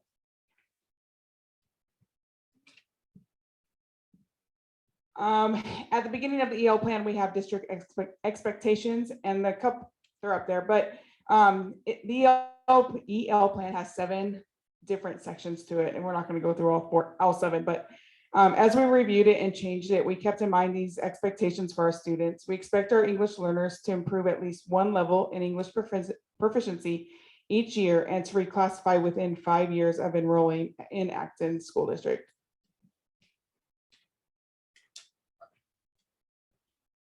Part 1 looks at how we identify a student as EL, what assessments they would be given, and how we communicate this information with the families.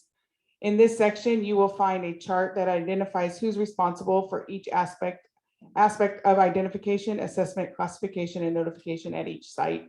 We put in the flow chart of it, as well as a chart that just outlines who's responsible, and also in that aspect, who we need to train to make sure all that happens and CUME files get up to date. Part 2 looks at the instructional programs. For Meadowlark, that's a pullout, and Gabby's been working with that, which has been awesome. And then at High Desert and Vasquez, we've actually been able to implement a ELD class this semester. And we've been working with some curriculum from Nearpod with that. And we will continue to develop these classes at our sites. Part 3 looks at monitoring students and how we can monitor them. And it's a whole list of different ways we can monitor, but it takes all of us working together and making sure that we have access to everything in order to help our students continue to progress. Part 4 looks at the reclassification. There are 4 main criteria that we have to look at. The first one is that they get overall summative, overall score of level 4 on the summative LPAC. The next one is the CAS, which we haven't taken in a few years. And so we kind of had to look at that in a different way over the last couple of years, but we did take it this year. Criteria 3 is our teacher evaluation, which looks at their actual grade in their content areas as well as their GPA. And then criteria 4 is actually involving the parents or family members and to make sure that they're on board with us reclassifying their student moving forward.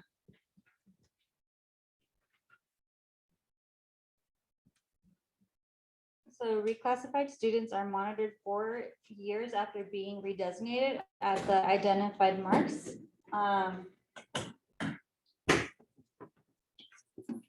Part 5 discusses the testing English learners will take on their educational journey. And part 6 looks at what we need to do as a district to ensure that parts 1 through 5 are implemented to the best of our ability.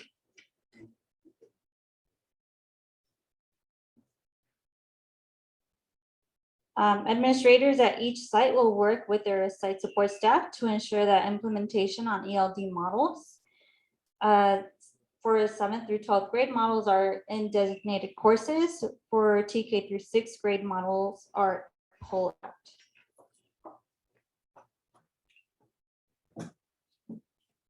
As a district, we are currently working on adopting curriculum for our English learners, and we are currently using Nearpod tools to support our students. We are exploring Nearpod and some of the course material we could use is Wonders, Study Sync, and Springboard, and we are looking on adopting materials for our English learners.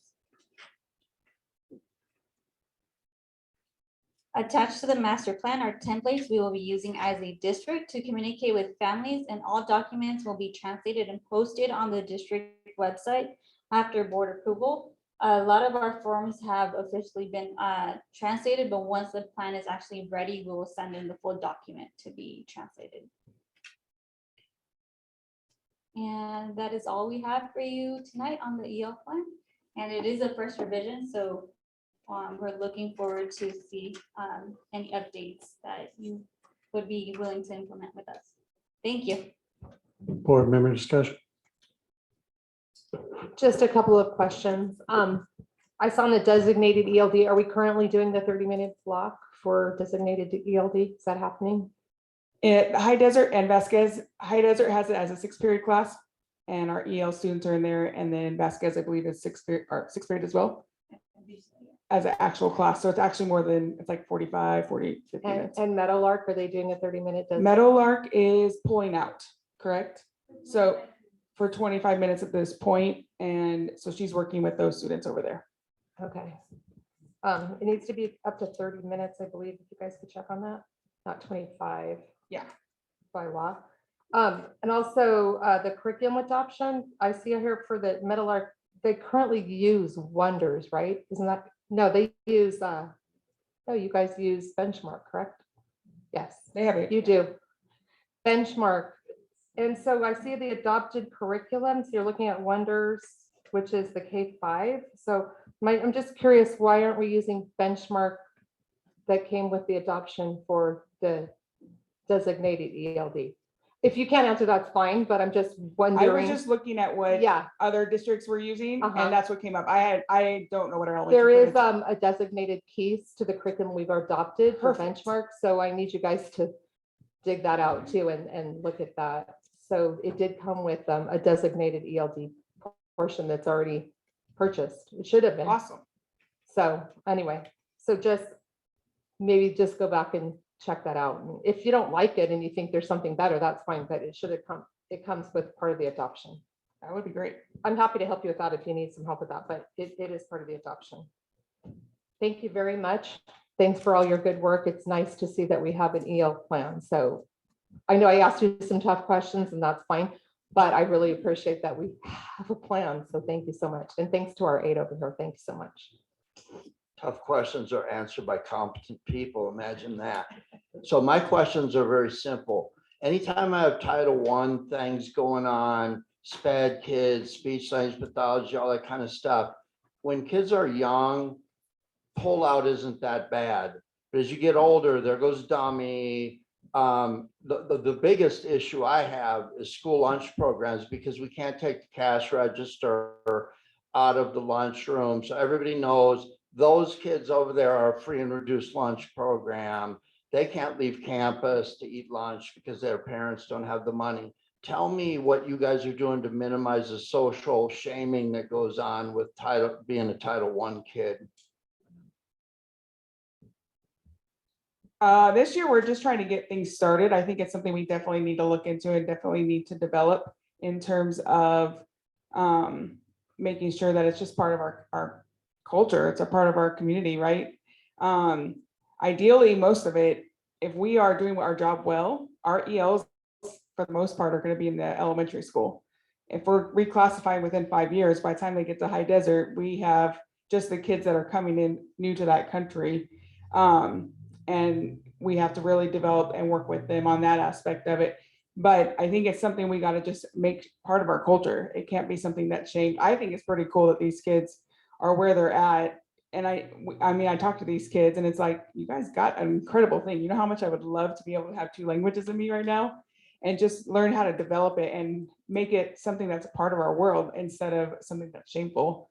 It's only I would say this, but it has bothered me since I've sat up here that every year we would traipse a bunch of kids up here and basically send a message out. You're good enough to feed my horse for me now or water my lawn, but there's never, ever been this kind of document here. Congratulations. This has been shameful to me.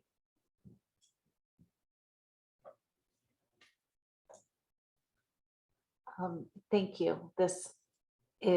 I know this is a lot of work by a lot of people and it's nice to have. So thank you very much for all your hard work. Thank you, ladies, for all your hard work you do. I'm not really going to bang the drum anymore. I'm going to leave it to the educators in the room to guide me on this one. So, but thank you for all the work and being here late tonight. Thank you. An important task. Did I hear right? 2012? yes. And it was only in PD format, so we had to read. Yes, I'm like, oh my God.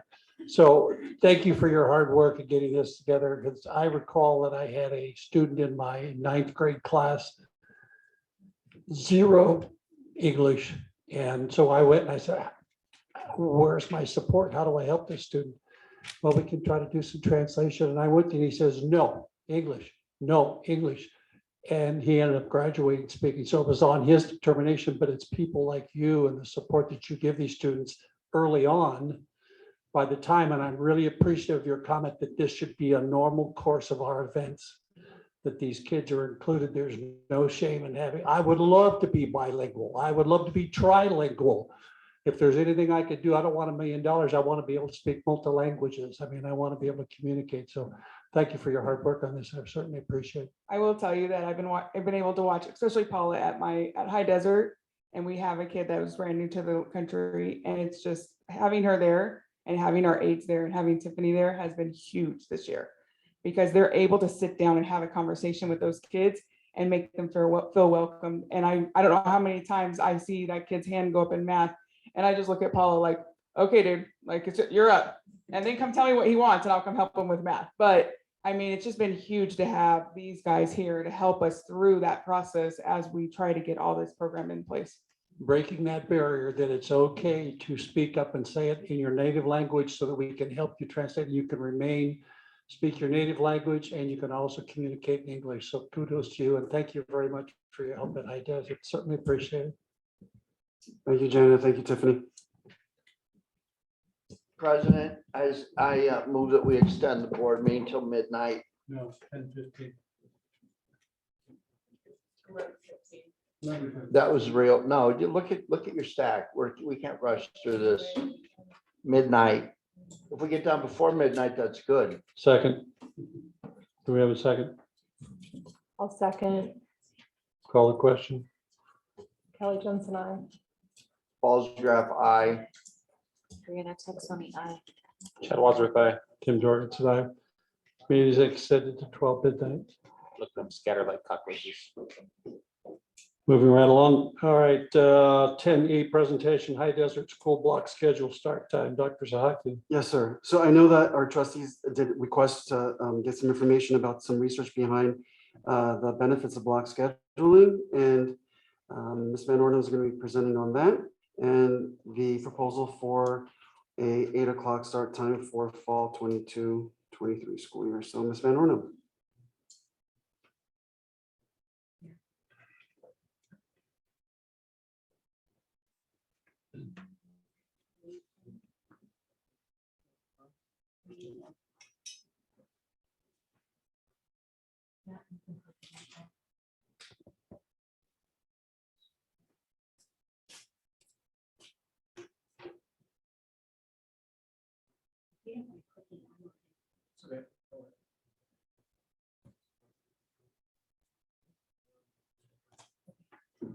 All right, so too many devices in my hand here.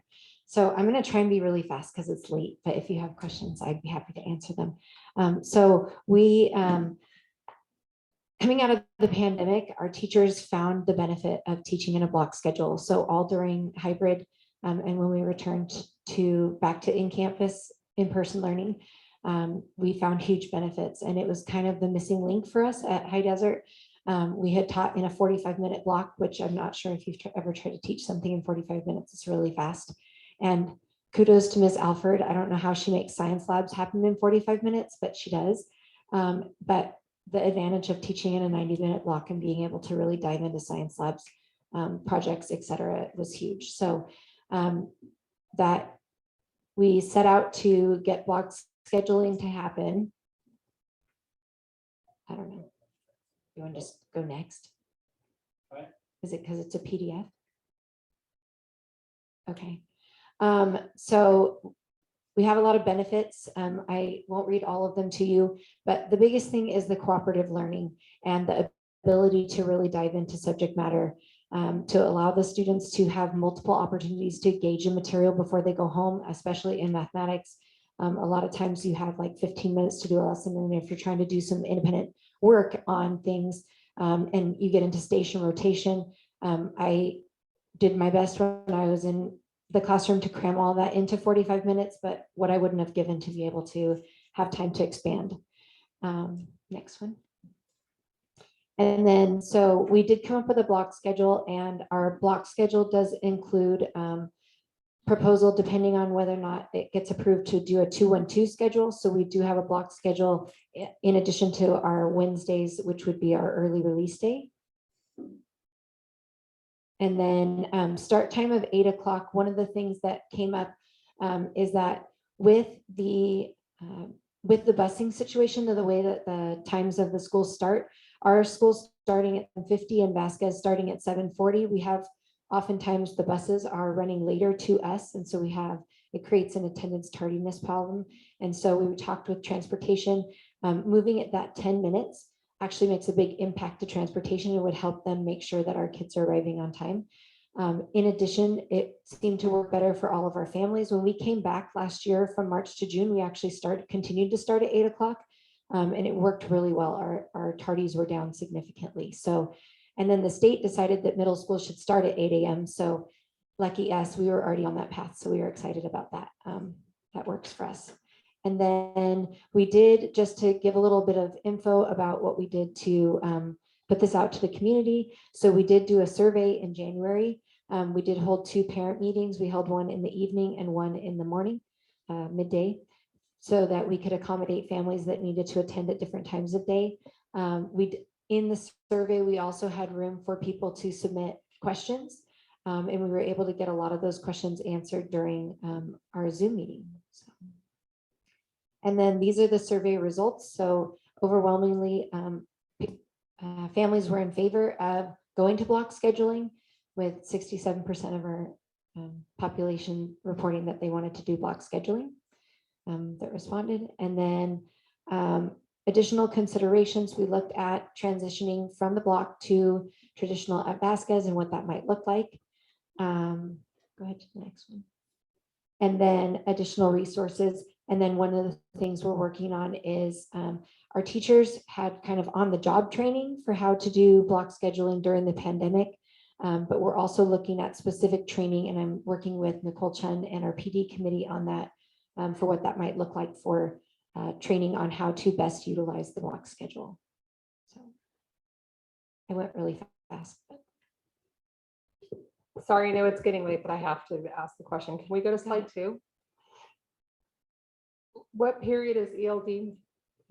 So the ELD period is one of the elective class. So it'll be period 6, same as it is now.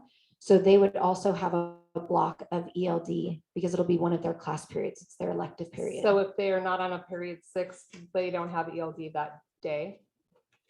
For that specific day. Okay, so one of, that's my only like missing ELD, having it other day, but I do see one kind of solution that I just want to kind of challenge you to consider.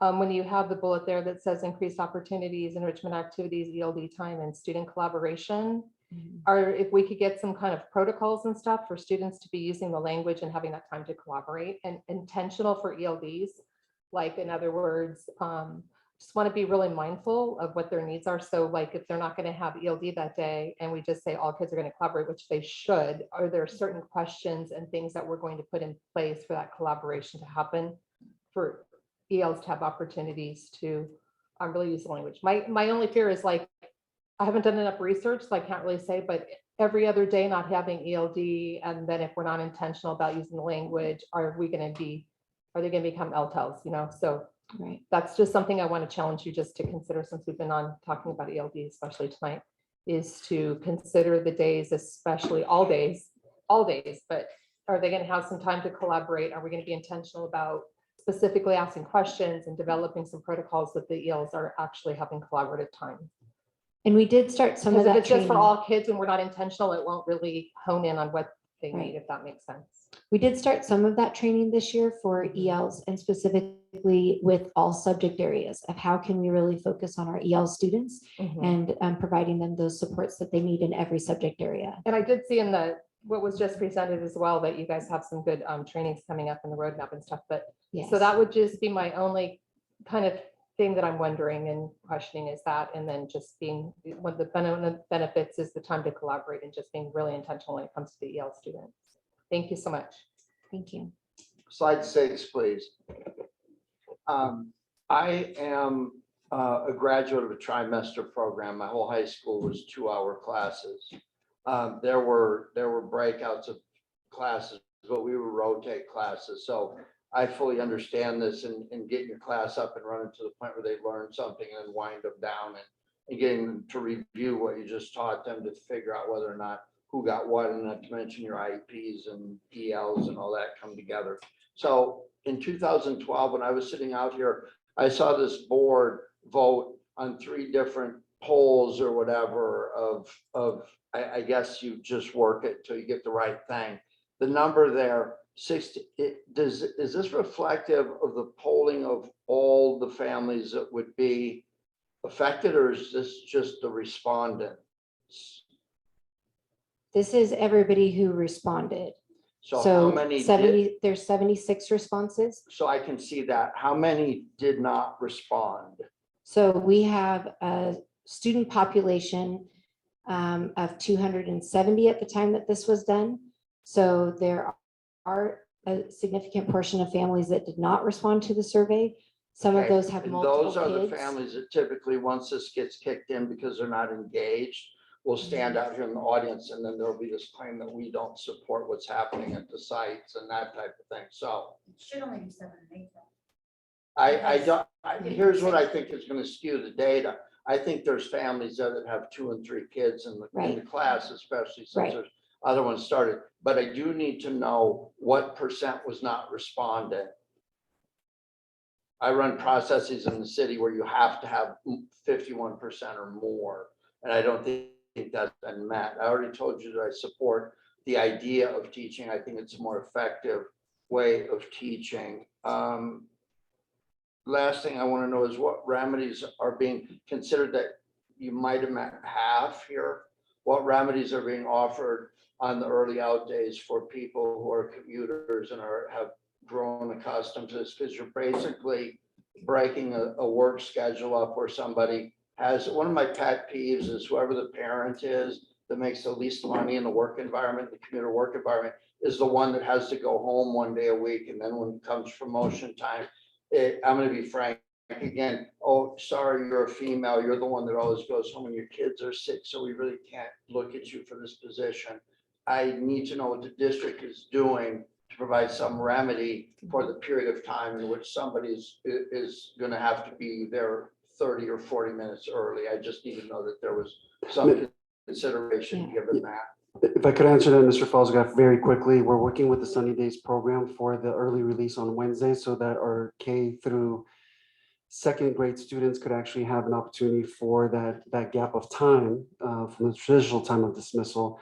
And our task force under Ed Services, our group is working to provide enrichment activities to go ahead and fill that gap of time.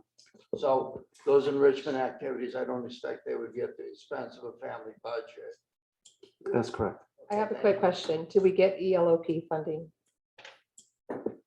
Mr. Mirza, yes. Okay. So we can talk about that later because it's getting late, but that could be one of the remedies that we're considering. Thank you. I want to drive that where I really want to get this issue down to is it's a known fact that your kid will learn more, retain more, and have the ability for the teacher to identify those kids that are struggling or those kids that are advanced instead of jamming it in the last 5 minutes and saying that this, whatever we do up here doesn't support the site. I take offense to that. I want to be able to get this to the point where we show people, the numbers already show, everything you said is true, that if you can't figure out that we need to have your kid in that class longer to do math better, I don't want to argue with people like that. We do need to exhaust our part on the social side of it and the economic side of it for families. Gas is very expensive now. Okay, I'm done. Thanks, guys. You're doing a great job. Thank you. I know you'll put a lot of work into this and a lot of thought. We've been working on this for a long time. So thank you very much for your presentation. I appreciate it. Thank you. You have my support on the block scheduling. Let's try to get Ken's questions answered and satisfy that. And, thank you for all your hard work and being here late tonight. I know that there's a lot of curiosity to, oh, we want to do this. And I understand as an educator that the value of having students in their seats for hand-based projects that I could get them. I can't get it done in 40 minutes, 45 minutes. I understand that and I have no problem whatsoever. But are you assuring us that there's been staff development and how to plan their lesson for 90 minutes as opposed to a 40-minute lesson plan? So there was on-the-job training that we, lived through with the pandemic, but we have also looked into with the support of Nicole Chen and the PD committee through the Burt Institute and some other options. So there are PDs that we're looking into for our staff for upcoming before we roll this out. So that they'll be prepared that, because we've heard from years, oh, it's bell to bell teaching. Well, bell to bell, 40 minutes is easy because you got to get in there and get going. But here you have a little bit more time. You can spend time with explaining problems, exposing like in science and stuff, having time for the projects for the kids to critically think. So as long as you're comfortable with the fact that we're going to have PD to support this, so our staff are going in there prepared to be able to handle the change. And then my other question is on this 27.6, were there any outstanding comments provided as to why they didn't want this that you're aware of? The comments, I'd have to pull it up, but from what I remember, most of the comments were actually questions. And so we built the answers to those questions into the presentation because we read the comments before the parent meetings. So you've responded to those questions in a way that's positive, said this is a benefit for your son or daughter. Right. This is why we're doing this, as long as they know that we're doing it for that, for the students' benefit. And then along with what Sunny Days is that on that early out Wednesday, that a parent, oh, my kid there, that, and you're going to be the only site that has it, that we're going to be able to have accommodate those students that are going to have to hang around for a couple hours until mom and dad get there and pick them up. I think we're trying to do district-wide for the early out. Well, district Correct, it'll be wide, district-wide. Yeah, for everybody's going to be on Wednesday early out. Correct. yeah. If that works, fine, as long as that we don't, because this is going to be the one fundamental change at the site is block schedule. Everybody else is going to be Right. staying the way they are. So as long as you've accommodated that, and you're comfortable with your preparing your staff, that's great. I thank you for the hard work. I know that it works. My nephew swears by it. You know, his high school does it, and we know it's the best. It's the Yeah. best. Everybody And it'll loves it. be, our 5th and 6th grade have done an uninterrupted block for forever, and Meadowlark, I know, does the same thing with their uninterrupted block. So it'll be a really nice transition into middle school as well with switching teachers. So. Tim, may I? I want everybody out there that's watching to understand something here. For an issue like this to make it to this level, the administration has to support it. They don't just come in here and throw whatever they want on the table.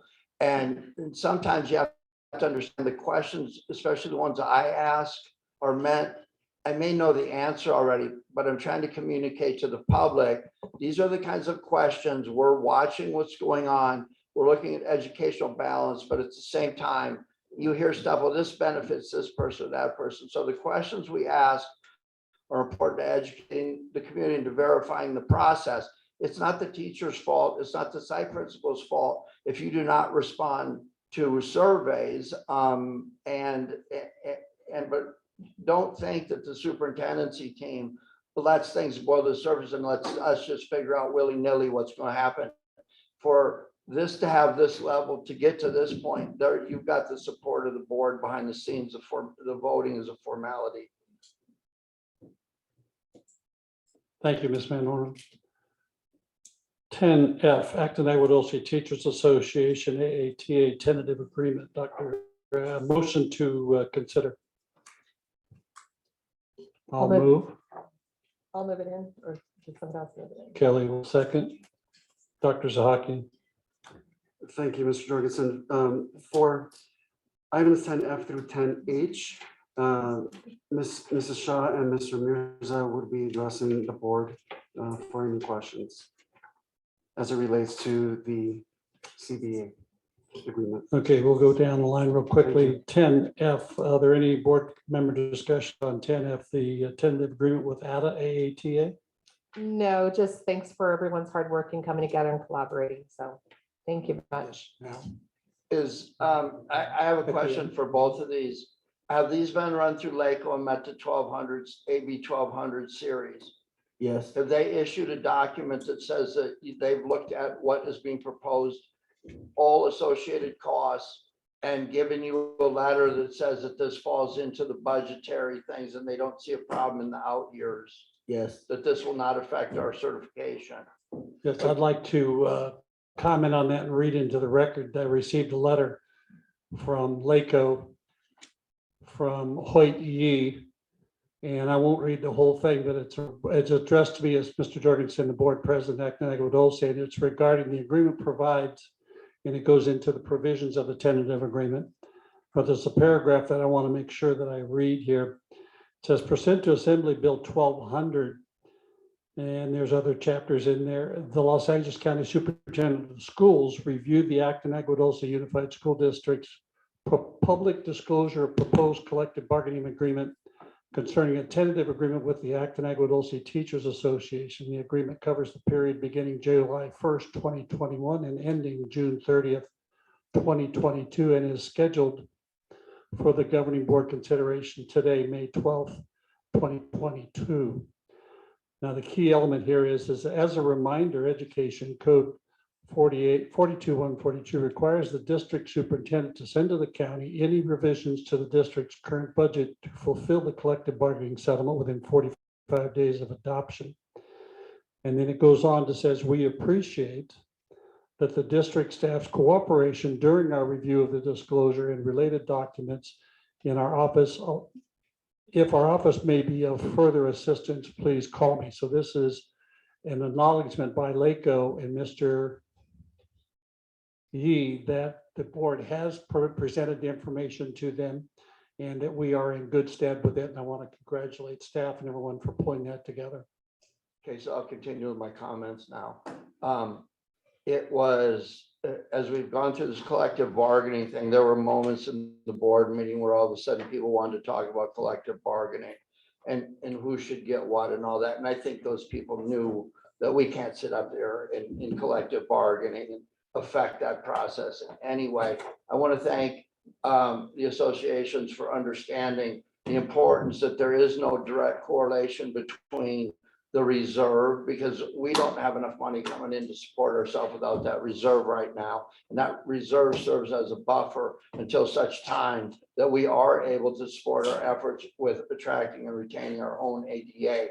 So there was a lot of talk about the budget, and I'm sitting up here with tape on my mouth because I know better. I know what's going on, but it's the optics sometimes. I congratulate the associations on coming forward, being reasonable in all the things. And there are times in the past when I knew the charter thing wasn't going to work because they weren't giving raises to the teachers. Any idiot could see that. So thank you at this point for guys for being reasonable, not only in your salary negotiations, your benefit negotiations, and your COVID service pays. You have been extremely fair to the public, and it will be my honor to vote to approve both of these. Okay, call the question on 10F, Acton Agua Dulce Teachers Association, AATA tentative agreement. Kelly Jensen, I. Falls your FI. Brianna Texoni, aye. Chad Wadsworth, aye. Tim Jorgensen, aye. Motion carries 5-0. 10G, MOU, Acton Agua Dulce Teachers Association Pandemic Services Bonus Check. Move a motion to consider. Chad moves. Kelly second. Kelly seconds. Dr. Zahakian. Or Mr. Razan. Mr. Mears and Ms. Shaw, I think we covered the pandemic service Right. bonus check for both classified and certificated. Board member discussion? Hearing none, call the question. Kelly Jensen, I. Falls your FI, assuming the questions are the same with the same answers. Yes. Thank you. Brianna Texoni, aye. Chad Wadsworth, aye. Tim Jorgensen, aye. Motion carries 5-0. 10H, MOU Classified School Employees Association 473 CSEA Pandemic Services Bonus Check. Motion to consider. So moved. Kelly. Chad.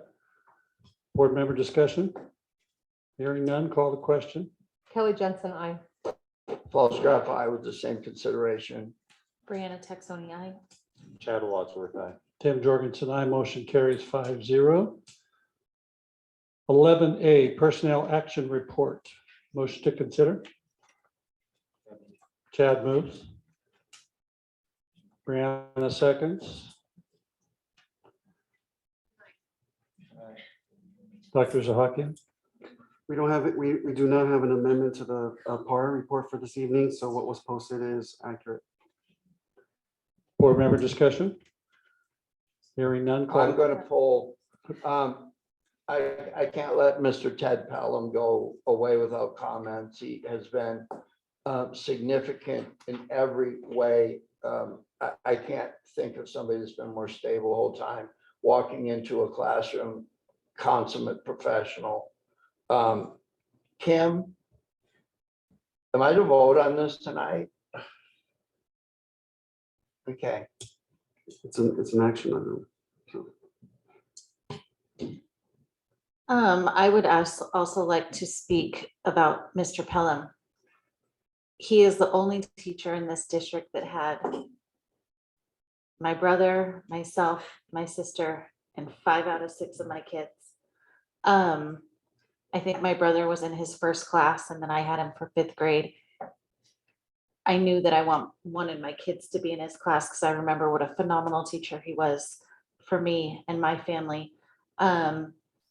He was incredible to work with. He was incredible in the classroom, incredible on campus. I do consider him a friend. It makes me incredibly sad to see him on this report. So Teddy P, good luck with, your future things you got going on, but we will definitely miss you. You've definitely made an impact on me, my family. So thank you very much for all that you've done.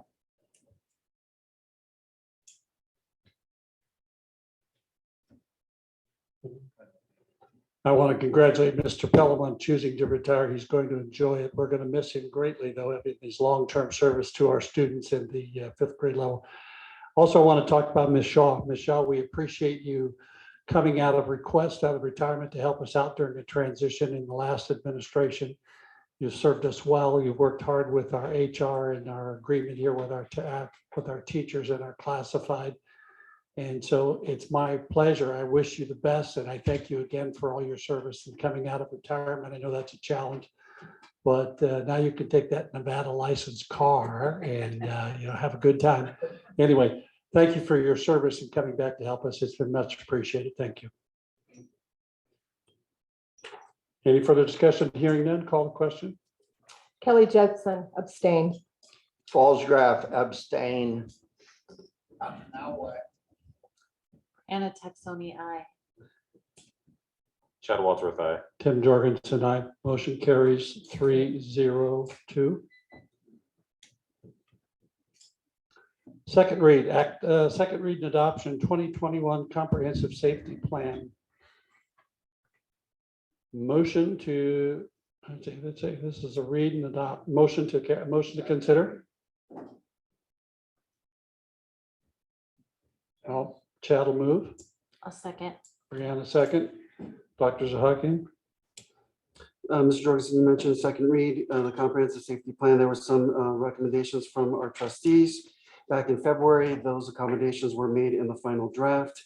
For example, dress code, we've hyperlinked the dress code for each and every one of our sites to the safety plan, and other elements were actually updated per the request of our board. And that's what you have attached to the board agenda for this evening. So thank you to everybody involved. Board member discussion. Hearing none, call the question. Kelly Jensen, aye. Fallsgraf, aye. Chad Wadsworth, aye. Tim Jorgensen, aye. Motion carries 5-0. 11C 2022-23 Acton Agua Dulce USD school calendar. Motion to consider. So moved. Kelly. Chad seconds. Dr. Zahaki. Yes, sir. The calendar has been amended. Minor tweaks. There was an error in the original where we had the winter break starting on the 18th of December. We changed it to 19th, which is the correct version. And the winter break was color coded incorrectly on the draft. So that was color corrected. Board member discussion.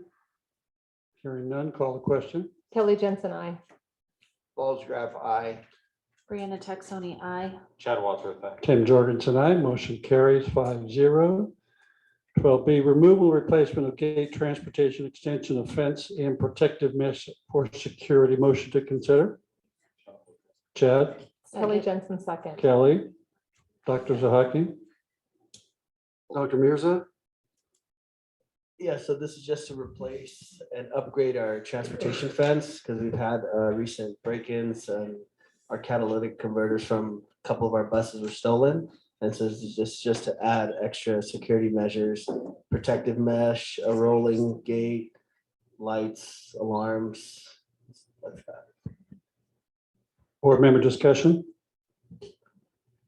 I have one comment. Now, you mentioned to me in your conversation that we've taken receipt of one of our two buses, and we're securing them at alternate sites pending this change so that we protect, because both of those buses are catalytic converter. I want to spend some time to talk to you about a space block that they locks those buses so that even if they get in the yard, they can't get those catalytic converters. I have some concepts that I want to pass by you about that, but yeah, I think that's great. Because it's just because we have one bus out here now that has it's missing its catalytic converters that we can't put back in service. Well, they're both back. They're getting repaired. Yeah. Getting repaired. So we were able to find them. Okay, cool. All right, call the question. Kelly Jensen, I. Falls Gap, aye. Brianna Texoni, I. Chad Wadsworth, aye. Tim Jorgensen, I. Motion carries 5-0. 12B, Acton Agua Dulce Teachers, let's see, AB 1200 for Acton Agua Dulce Teachers Association. Motion to consider.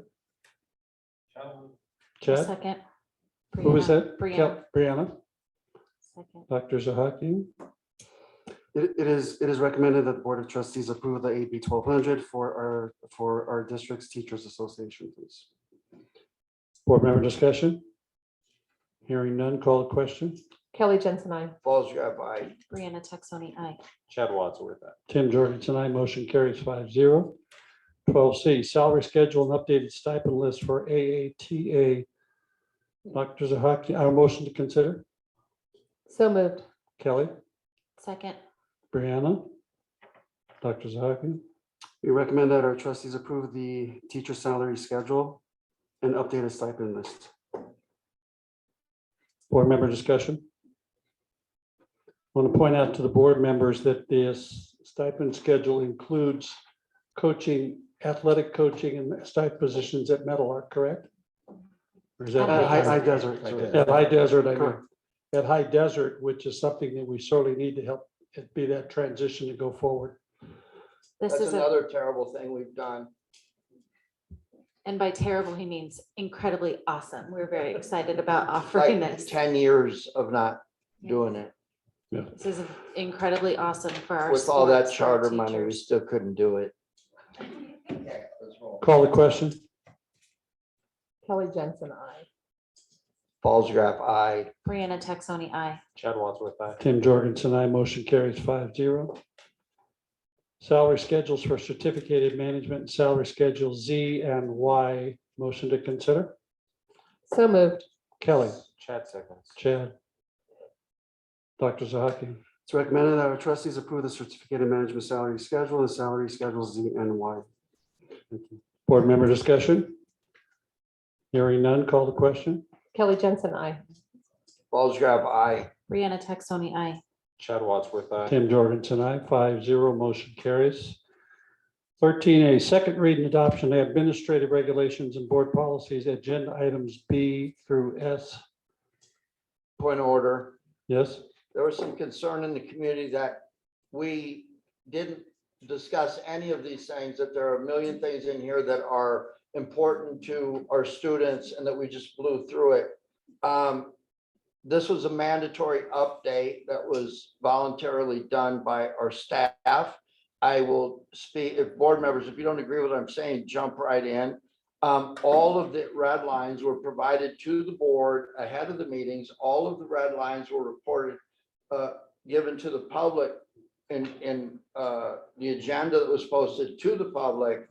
All of the amendments or red lines fall in line with California Department of Education. And furthermore, each and every red line was reviewed by the legal staff before this board was provided with the first read. Is that correct? That is correct, sir. So that said, I won't have any discussion, even if somebody feels that they need me to. Correct, and the red lines are still here tonight. You can still say Right that. there. Mhm. Were there any questions from the community about any of these plethora of documents, even a question about one single word being out of place in them? I did not receive any specific questions about any specific DP, board policy, or AR administrative regs. Imagine that, okay. further discussion? Okay, we'll go through these, each one item so I can read them into the record. 13A, call the question. So moved. Second. Ken? Are we voting? Yes. Kelly Jensen, I. Balls you got by. If you're waiting on me, you're running backwards. Brianna Texani, aye. Chad Wadsworth, aye. Tim Jorgensen, aye. 13A carries 5-0. 13B, second read and adoption, administrative regulations, AR 5125 and board policy BP 5125, motion to consider. Kelly Jensen. Kelly, Chad second. Chad, Board member discussion? Hearing none, call the question. Kelly Jensen, I. Falls Graph, aye. Brianna Texoni, aye. Chad Wadsworth, aye. Tim Jorgensen, I motion carries 5-0. 13C, second read and adoption, board policy 50 BP 5125.1 administrative regulation, AR 5125.1 release of directory information. I'll move. Second, Ken, Kelly, call the question. Kelly Jensen, I. Falls Graph, aye. Brianna Texoni, aye. Chad Wadsworth, aye. Tim Jorgensen, I motion carries 5-0. 13D, second read and adoption, administrative regulation, AR 5125.2 withholding grades, diploma or transcripts, motion to carry. Chad moves. Chad, Kelly second, Kelly, call the question. Kelly Jensen, I. Falls Graph, aye. Brianna Texoni, aye. Chad Wadsworth, aye. Tim Jorgensen, I. Motion carries 5-0. 13E, second read and adoption, administrative regulation, AR 5125.3 challenging student records, motion to consider. Brianna motion. Kelly second, Brianna, Kelly. No further question, no further discussion, call the question. Kelly, I. Falls Graph, aye. Brianna Texoni, aye. Chad Wadsworth, aye. Tim Jorgensen, I. Motion carries 5-0. 13F, second read and adoption, administrative regulation and board policy, AR 5126, board policy 5126, awards for achievement, motion to consider. So moved. Kelly, Second. Chad. No further discussion, call the question. Kelly Jensen, I. Falls Graph, aye. Brianna Texoni, aye. What's Chad that Wadsworth, chirping aye. noise? Tim Jorgensen, I. Motion carries 5-0.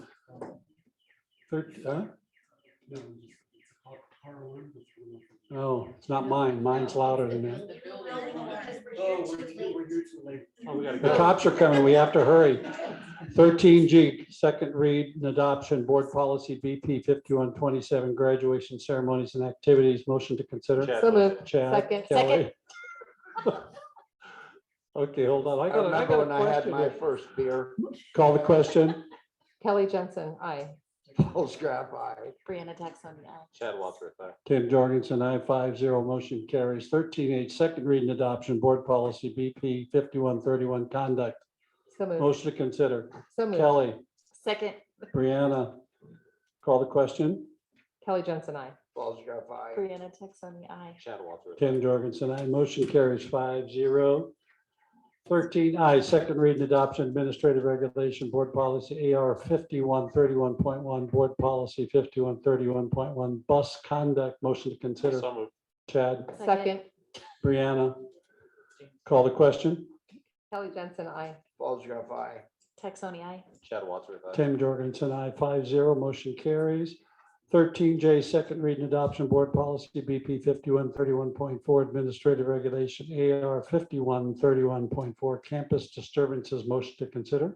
So moved. Kelly, Chad second. Chad, call the question. Kelly Jensen, I. Falls Graph, aye. Brianna Texoni, aye. Chad Wadsworth, aye. Tim Jorgensen, I. Motion carries 5-0. 13K, second read and adoption, board policy, BP 5131.5, vandalism, theft and graffiti, motion to consider. Brianna motion. Second, Brianna, Kelly second. Kelly, call the question. I. Kelly Jensen, I.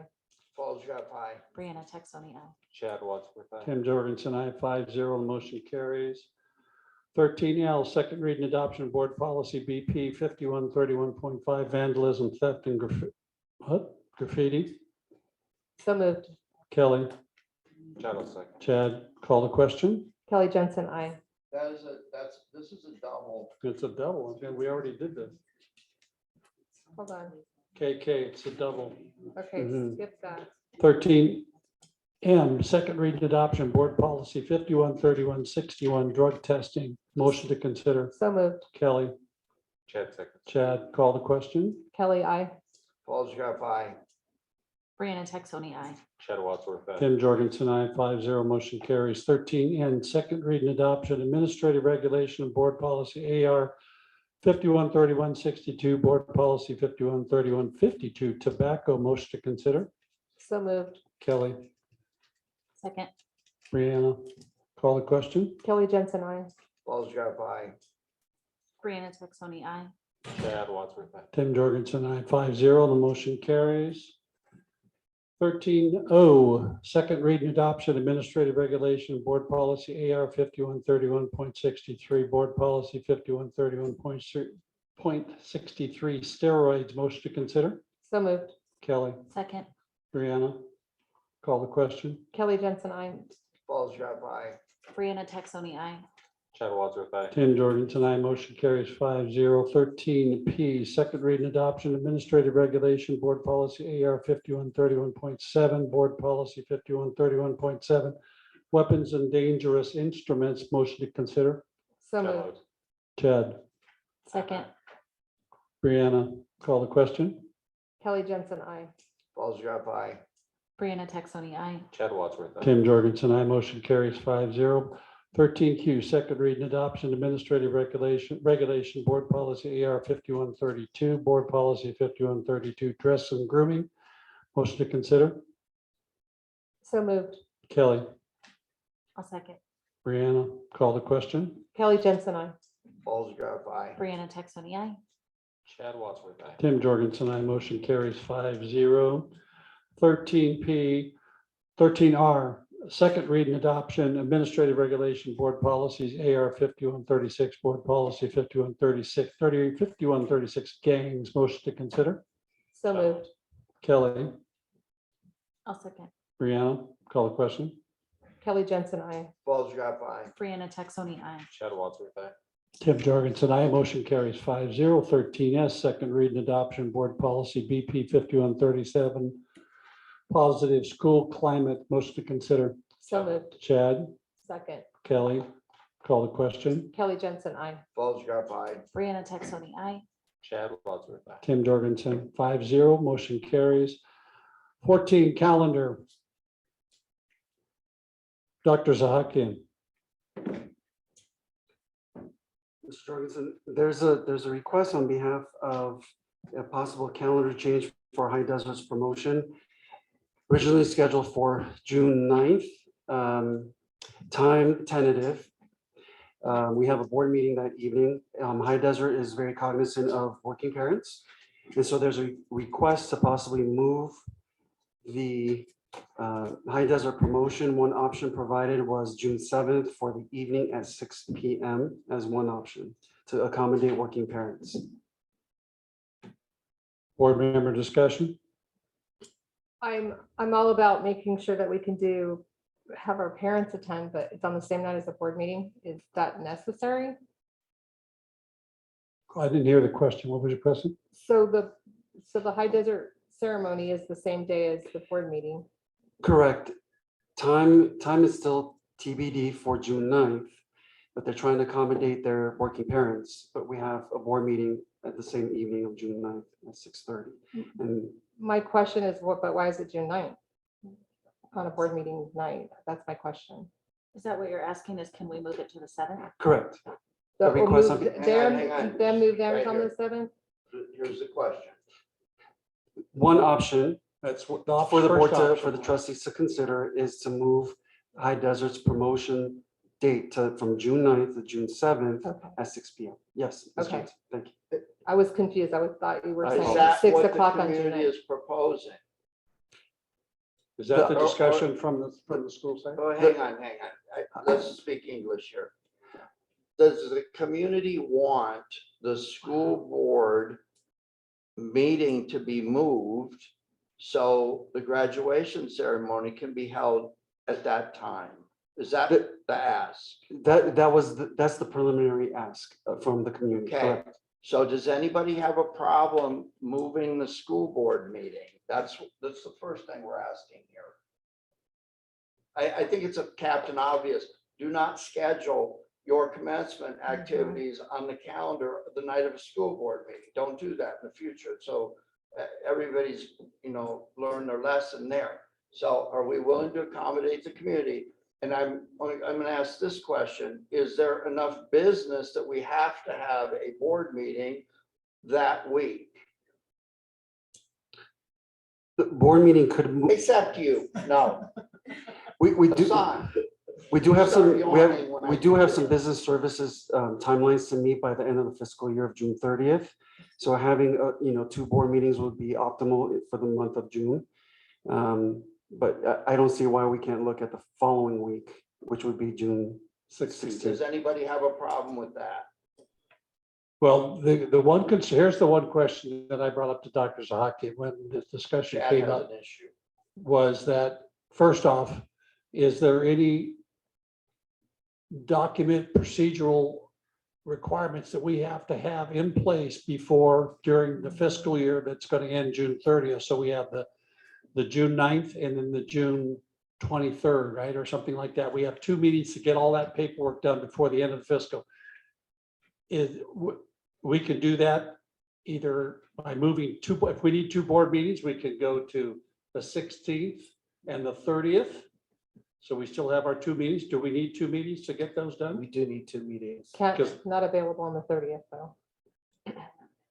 So then the second option was I asked Dr. Zahakian to contact the school site to ask about, is there a possibility that to accommodate our parent request to have an evening event, could they move it to Tuesday, the 7th? And then we would still consider with our 2, is that something that in your discussions that Tuesday, the 7th would work for parents or not? We only got as far as the school site team about Tuesday the 7th. And the site team says Tuesday, the 7th is, so what my question to him was, is there any calendar events that are going on at the site that Tuesday, the 7th couldn't work? Do you have things going for the 8th grade kids that are closing out their school site trips or whatever, the 7th would not work? We do have the 8th grade barbecue events on campus, so it would just put the kids on campus after they promoted. So they would have their barbecue and then they would have their promotion following the barbecue. They would have their barbecue after their promotion if we did it on So it'd be an evening event for the barbecue and the parents would be there as well. So it will be hypothetically June 7th promotion for our 8th graders, and then the following day would be the 8th grade barbecue. Okay, let's slow this down. What does the community think right now, before any changes are made, that the commencement ceremony is going to be? Has it been calendared? Can anybody tell me that? been calendared for the 9th. Which is Thursday in the world I live in. Yes. So to get a hold of everybody and tell them that suddenly we're going to change it when we got grandma and grandpa flying in is a nightmare. Okay, this is a problem because this is one of them things where, well, we wanted to do this over here, but the school board wouldn't let us do it and everybody's bad up here. I don't want that.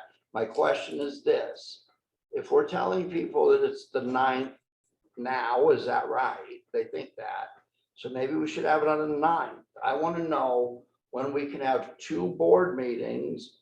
I already hear 2 people can't make it on the 30th. When is your paperwork due to LACO? On the 30th? It has to be. Yeah, so if there's a glitch, there's a problem. So what I'm seeing is you would do a board meeting 2 consecutive weeks. And it would be the week of the 20-something, and the week before that, everybody's gone, and we could do that. Can we entertain that? So that proposal is June 16th and June 23rd, back-to-back consecutive weeks. Does anyone here have a problem with that, where we won't have a quorum? Okay, so we're down 1. So, but the original schedule for it was 9 a.m. on the 9th, right? It was a morning event and you want to change it to an evening event As requested by the parents. by the parents. So in that request of Parents, change, how many? So it originated from Booster Club, Okay, and so 15 to 20, but they went out and talked to people about. so again, it places the board in a very odd position coming from the site, where it's represented to the booster parents that this could happen, but the board is the bad guys if we can't make this work. I don't appreciate that at all. So is there a means of holding the board meeting on the 16th and the 23rd? We already have 1 down on the 16th. That leaves 4. We have a quorum. So I make a motion that we have the graduation or the commencement ceremony for High Desert, an evening event on the 9th, and adjust the school board schedule for the month to the 16th and the 23rd. which gives Mr. Money enough time to cure any glitches and not be late to LACO with his budget. We cannot have that. Sorry if I'm gonna come across grumpy because it's 11:45. However, we need to have conversation when board meetings are scheduled. We don't have this happen again. That date shouldn't be an option. Board meetings scheduled, board members have stuff going on. We have business to conduct that's important for school business to happen, for orders to be done, for things to be done. So I'm going to turn over to Dr. Sahaki and have conversation that we do not have ceremonies discussed as an option when it is a board meeting night in the future. Thank you, Mr. I concur. I would also like to, I'd really like to consider that. Has there been, if we're gonna move a date from 9 AM to the evening, we're making a change in the original schedule to the promotion of our 8th graders. Is there an objection that you talk to the parents, whatever, to see about moving it to the 7th, which is not a conflict of anything? It's a date change, but it's in the evening, so it's an accommodation, and then we don't, because I'm concerned that there might be something come up that we have week to week that we have to get something done with the financials that I have no idea. Because I agree that this is on the calendar, that it's a board meeting, and so if we're going to make a change, that if we have some interaction with the site personnel led by Ms. Van Ornum, that can we move it to Tuesday, the 7th at 6 PM and no conflict with anybody? You have it all that, or what? Let's do it this way. I made a motion that we support the Booster Club's suggestion that the event be scheduled for 7 PM on the, whatever, on the 9th, that the board meeting be moved to the 16th, and we hold our regular board meeting on the 23rd. That's my motion. Does somebody want to second that? I'll second it. Okay, call that to question. Call the question. Kelly Jensen, aye. Falls, you have aye.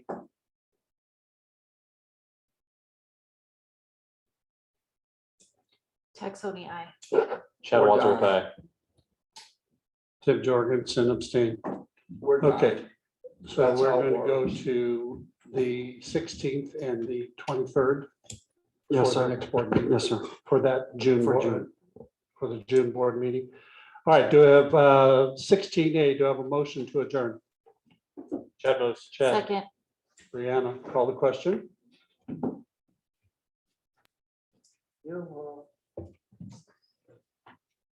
Call the question, please.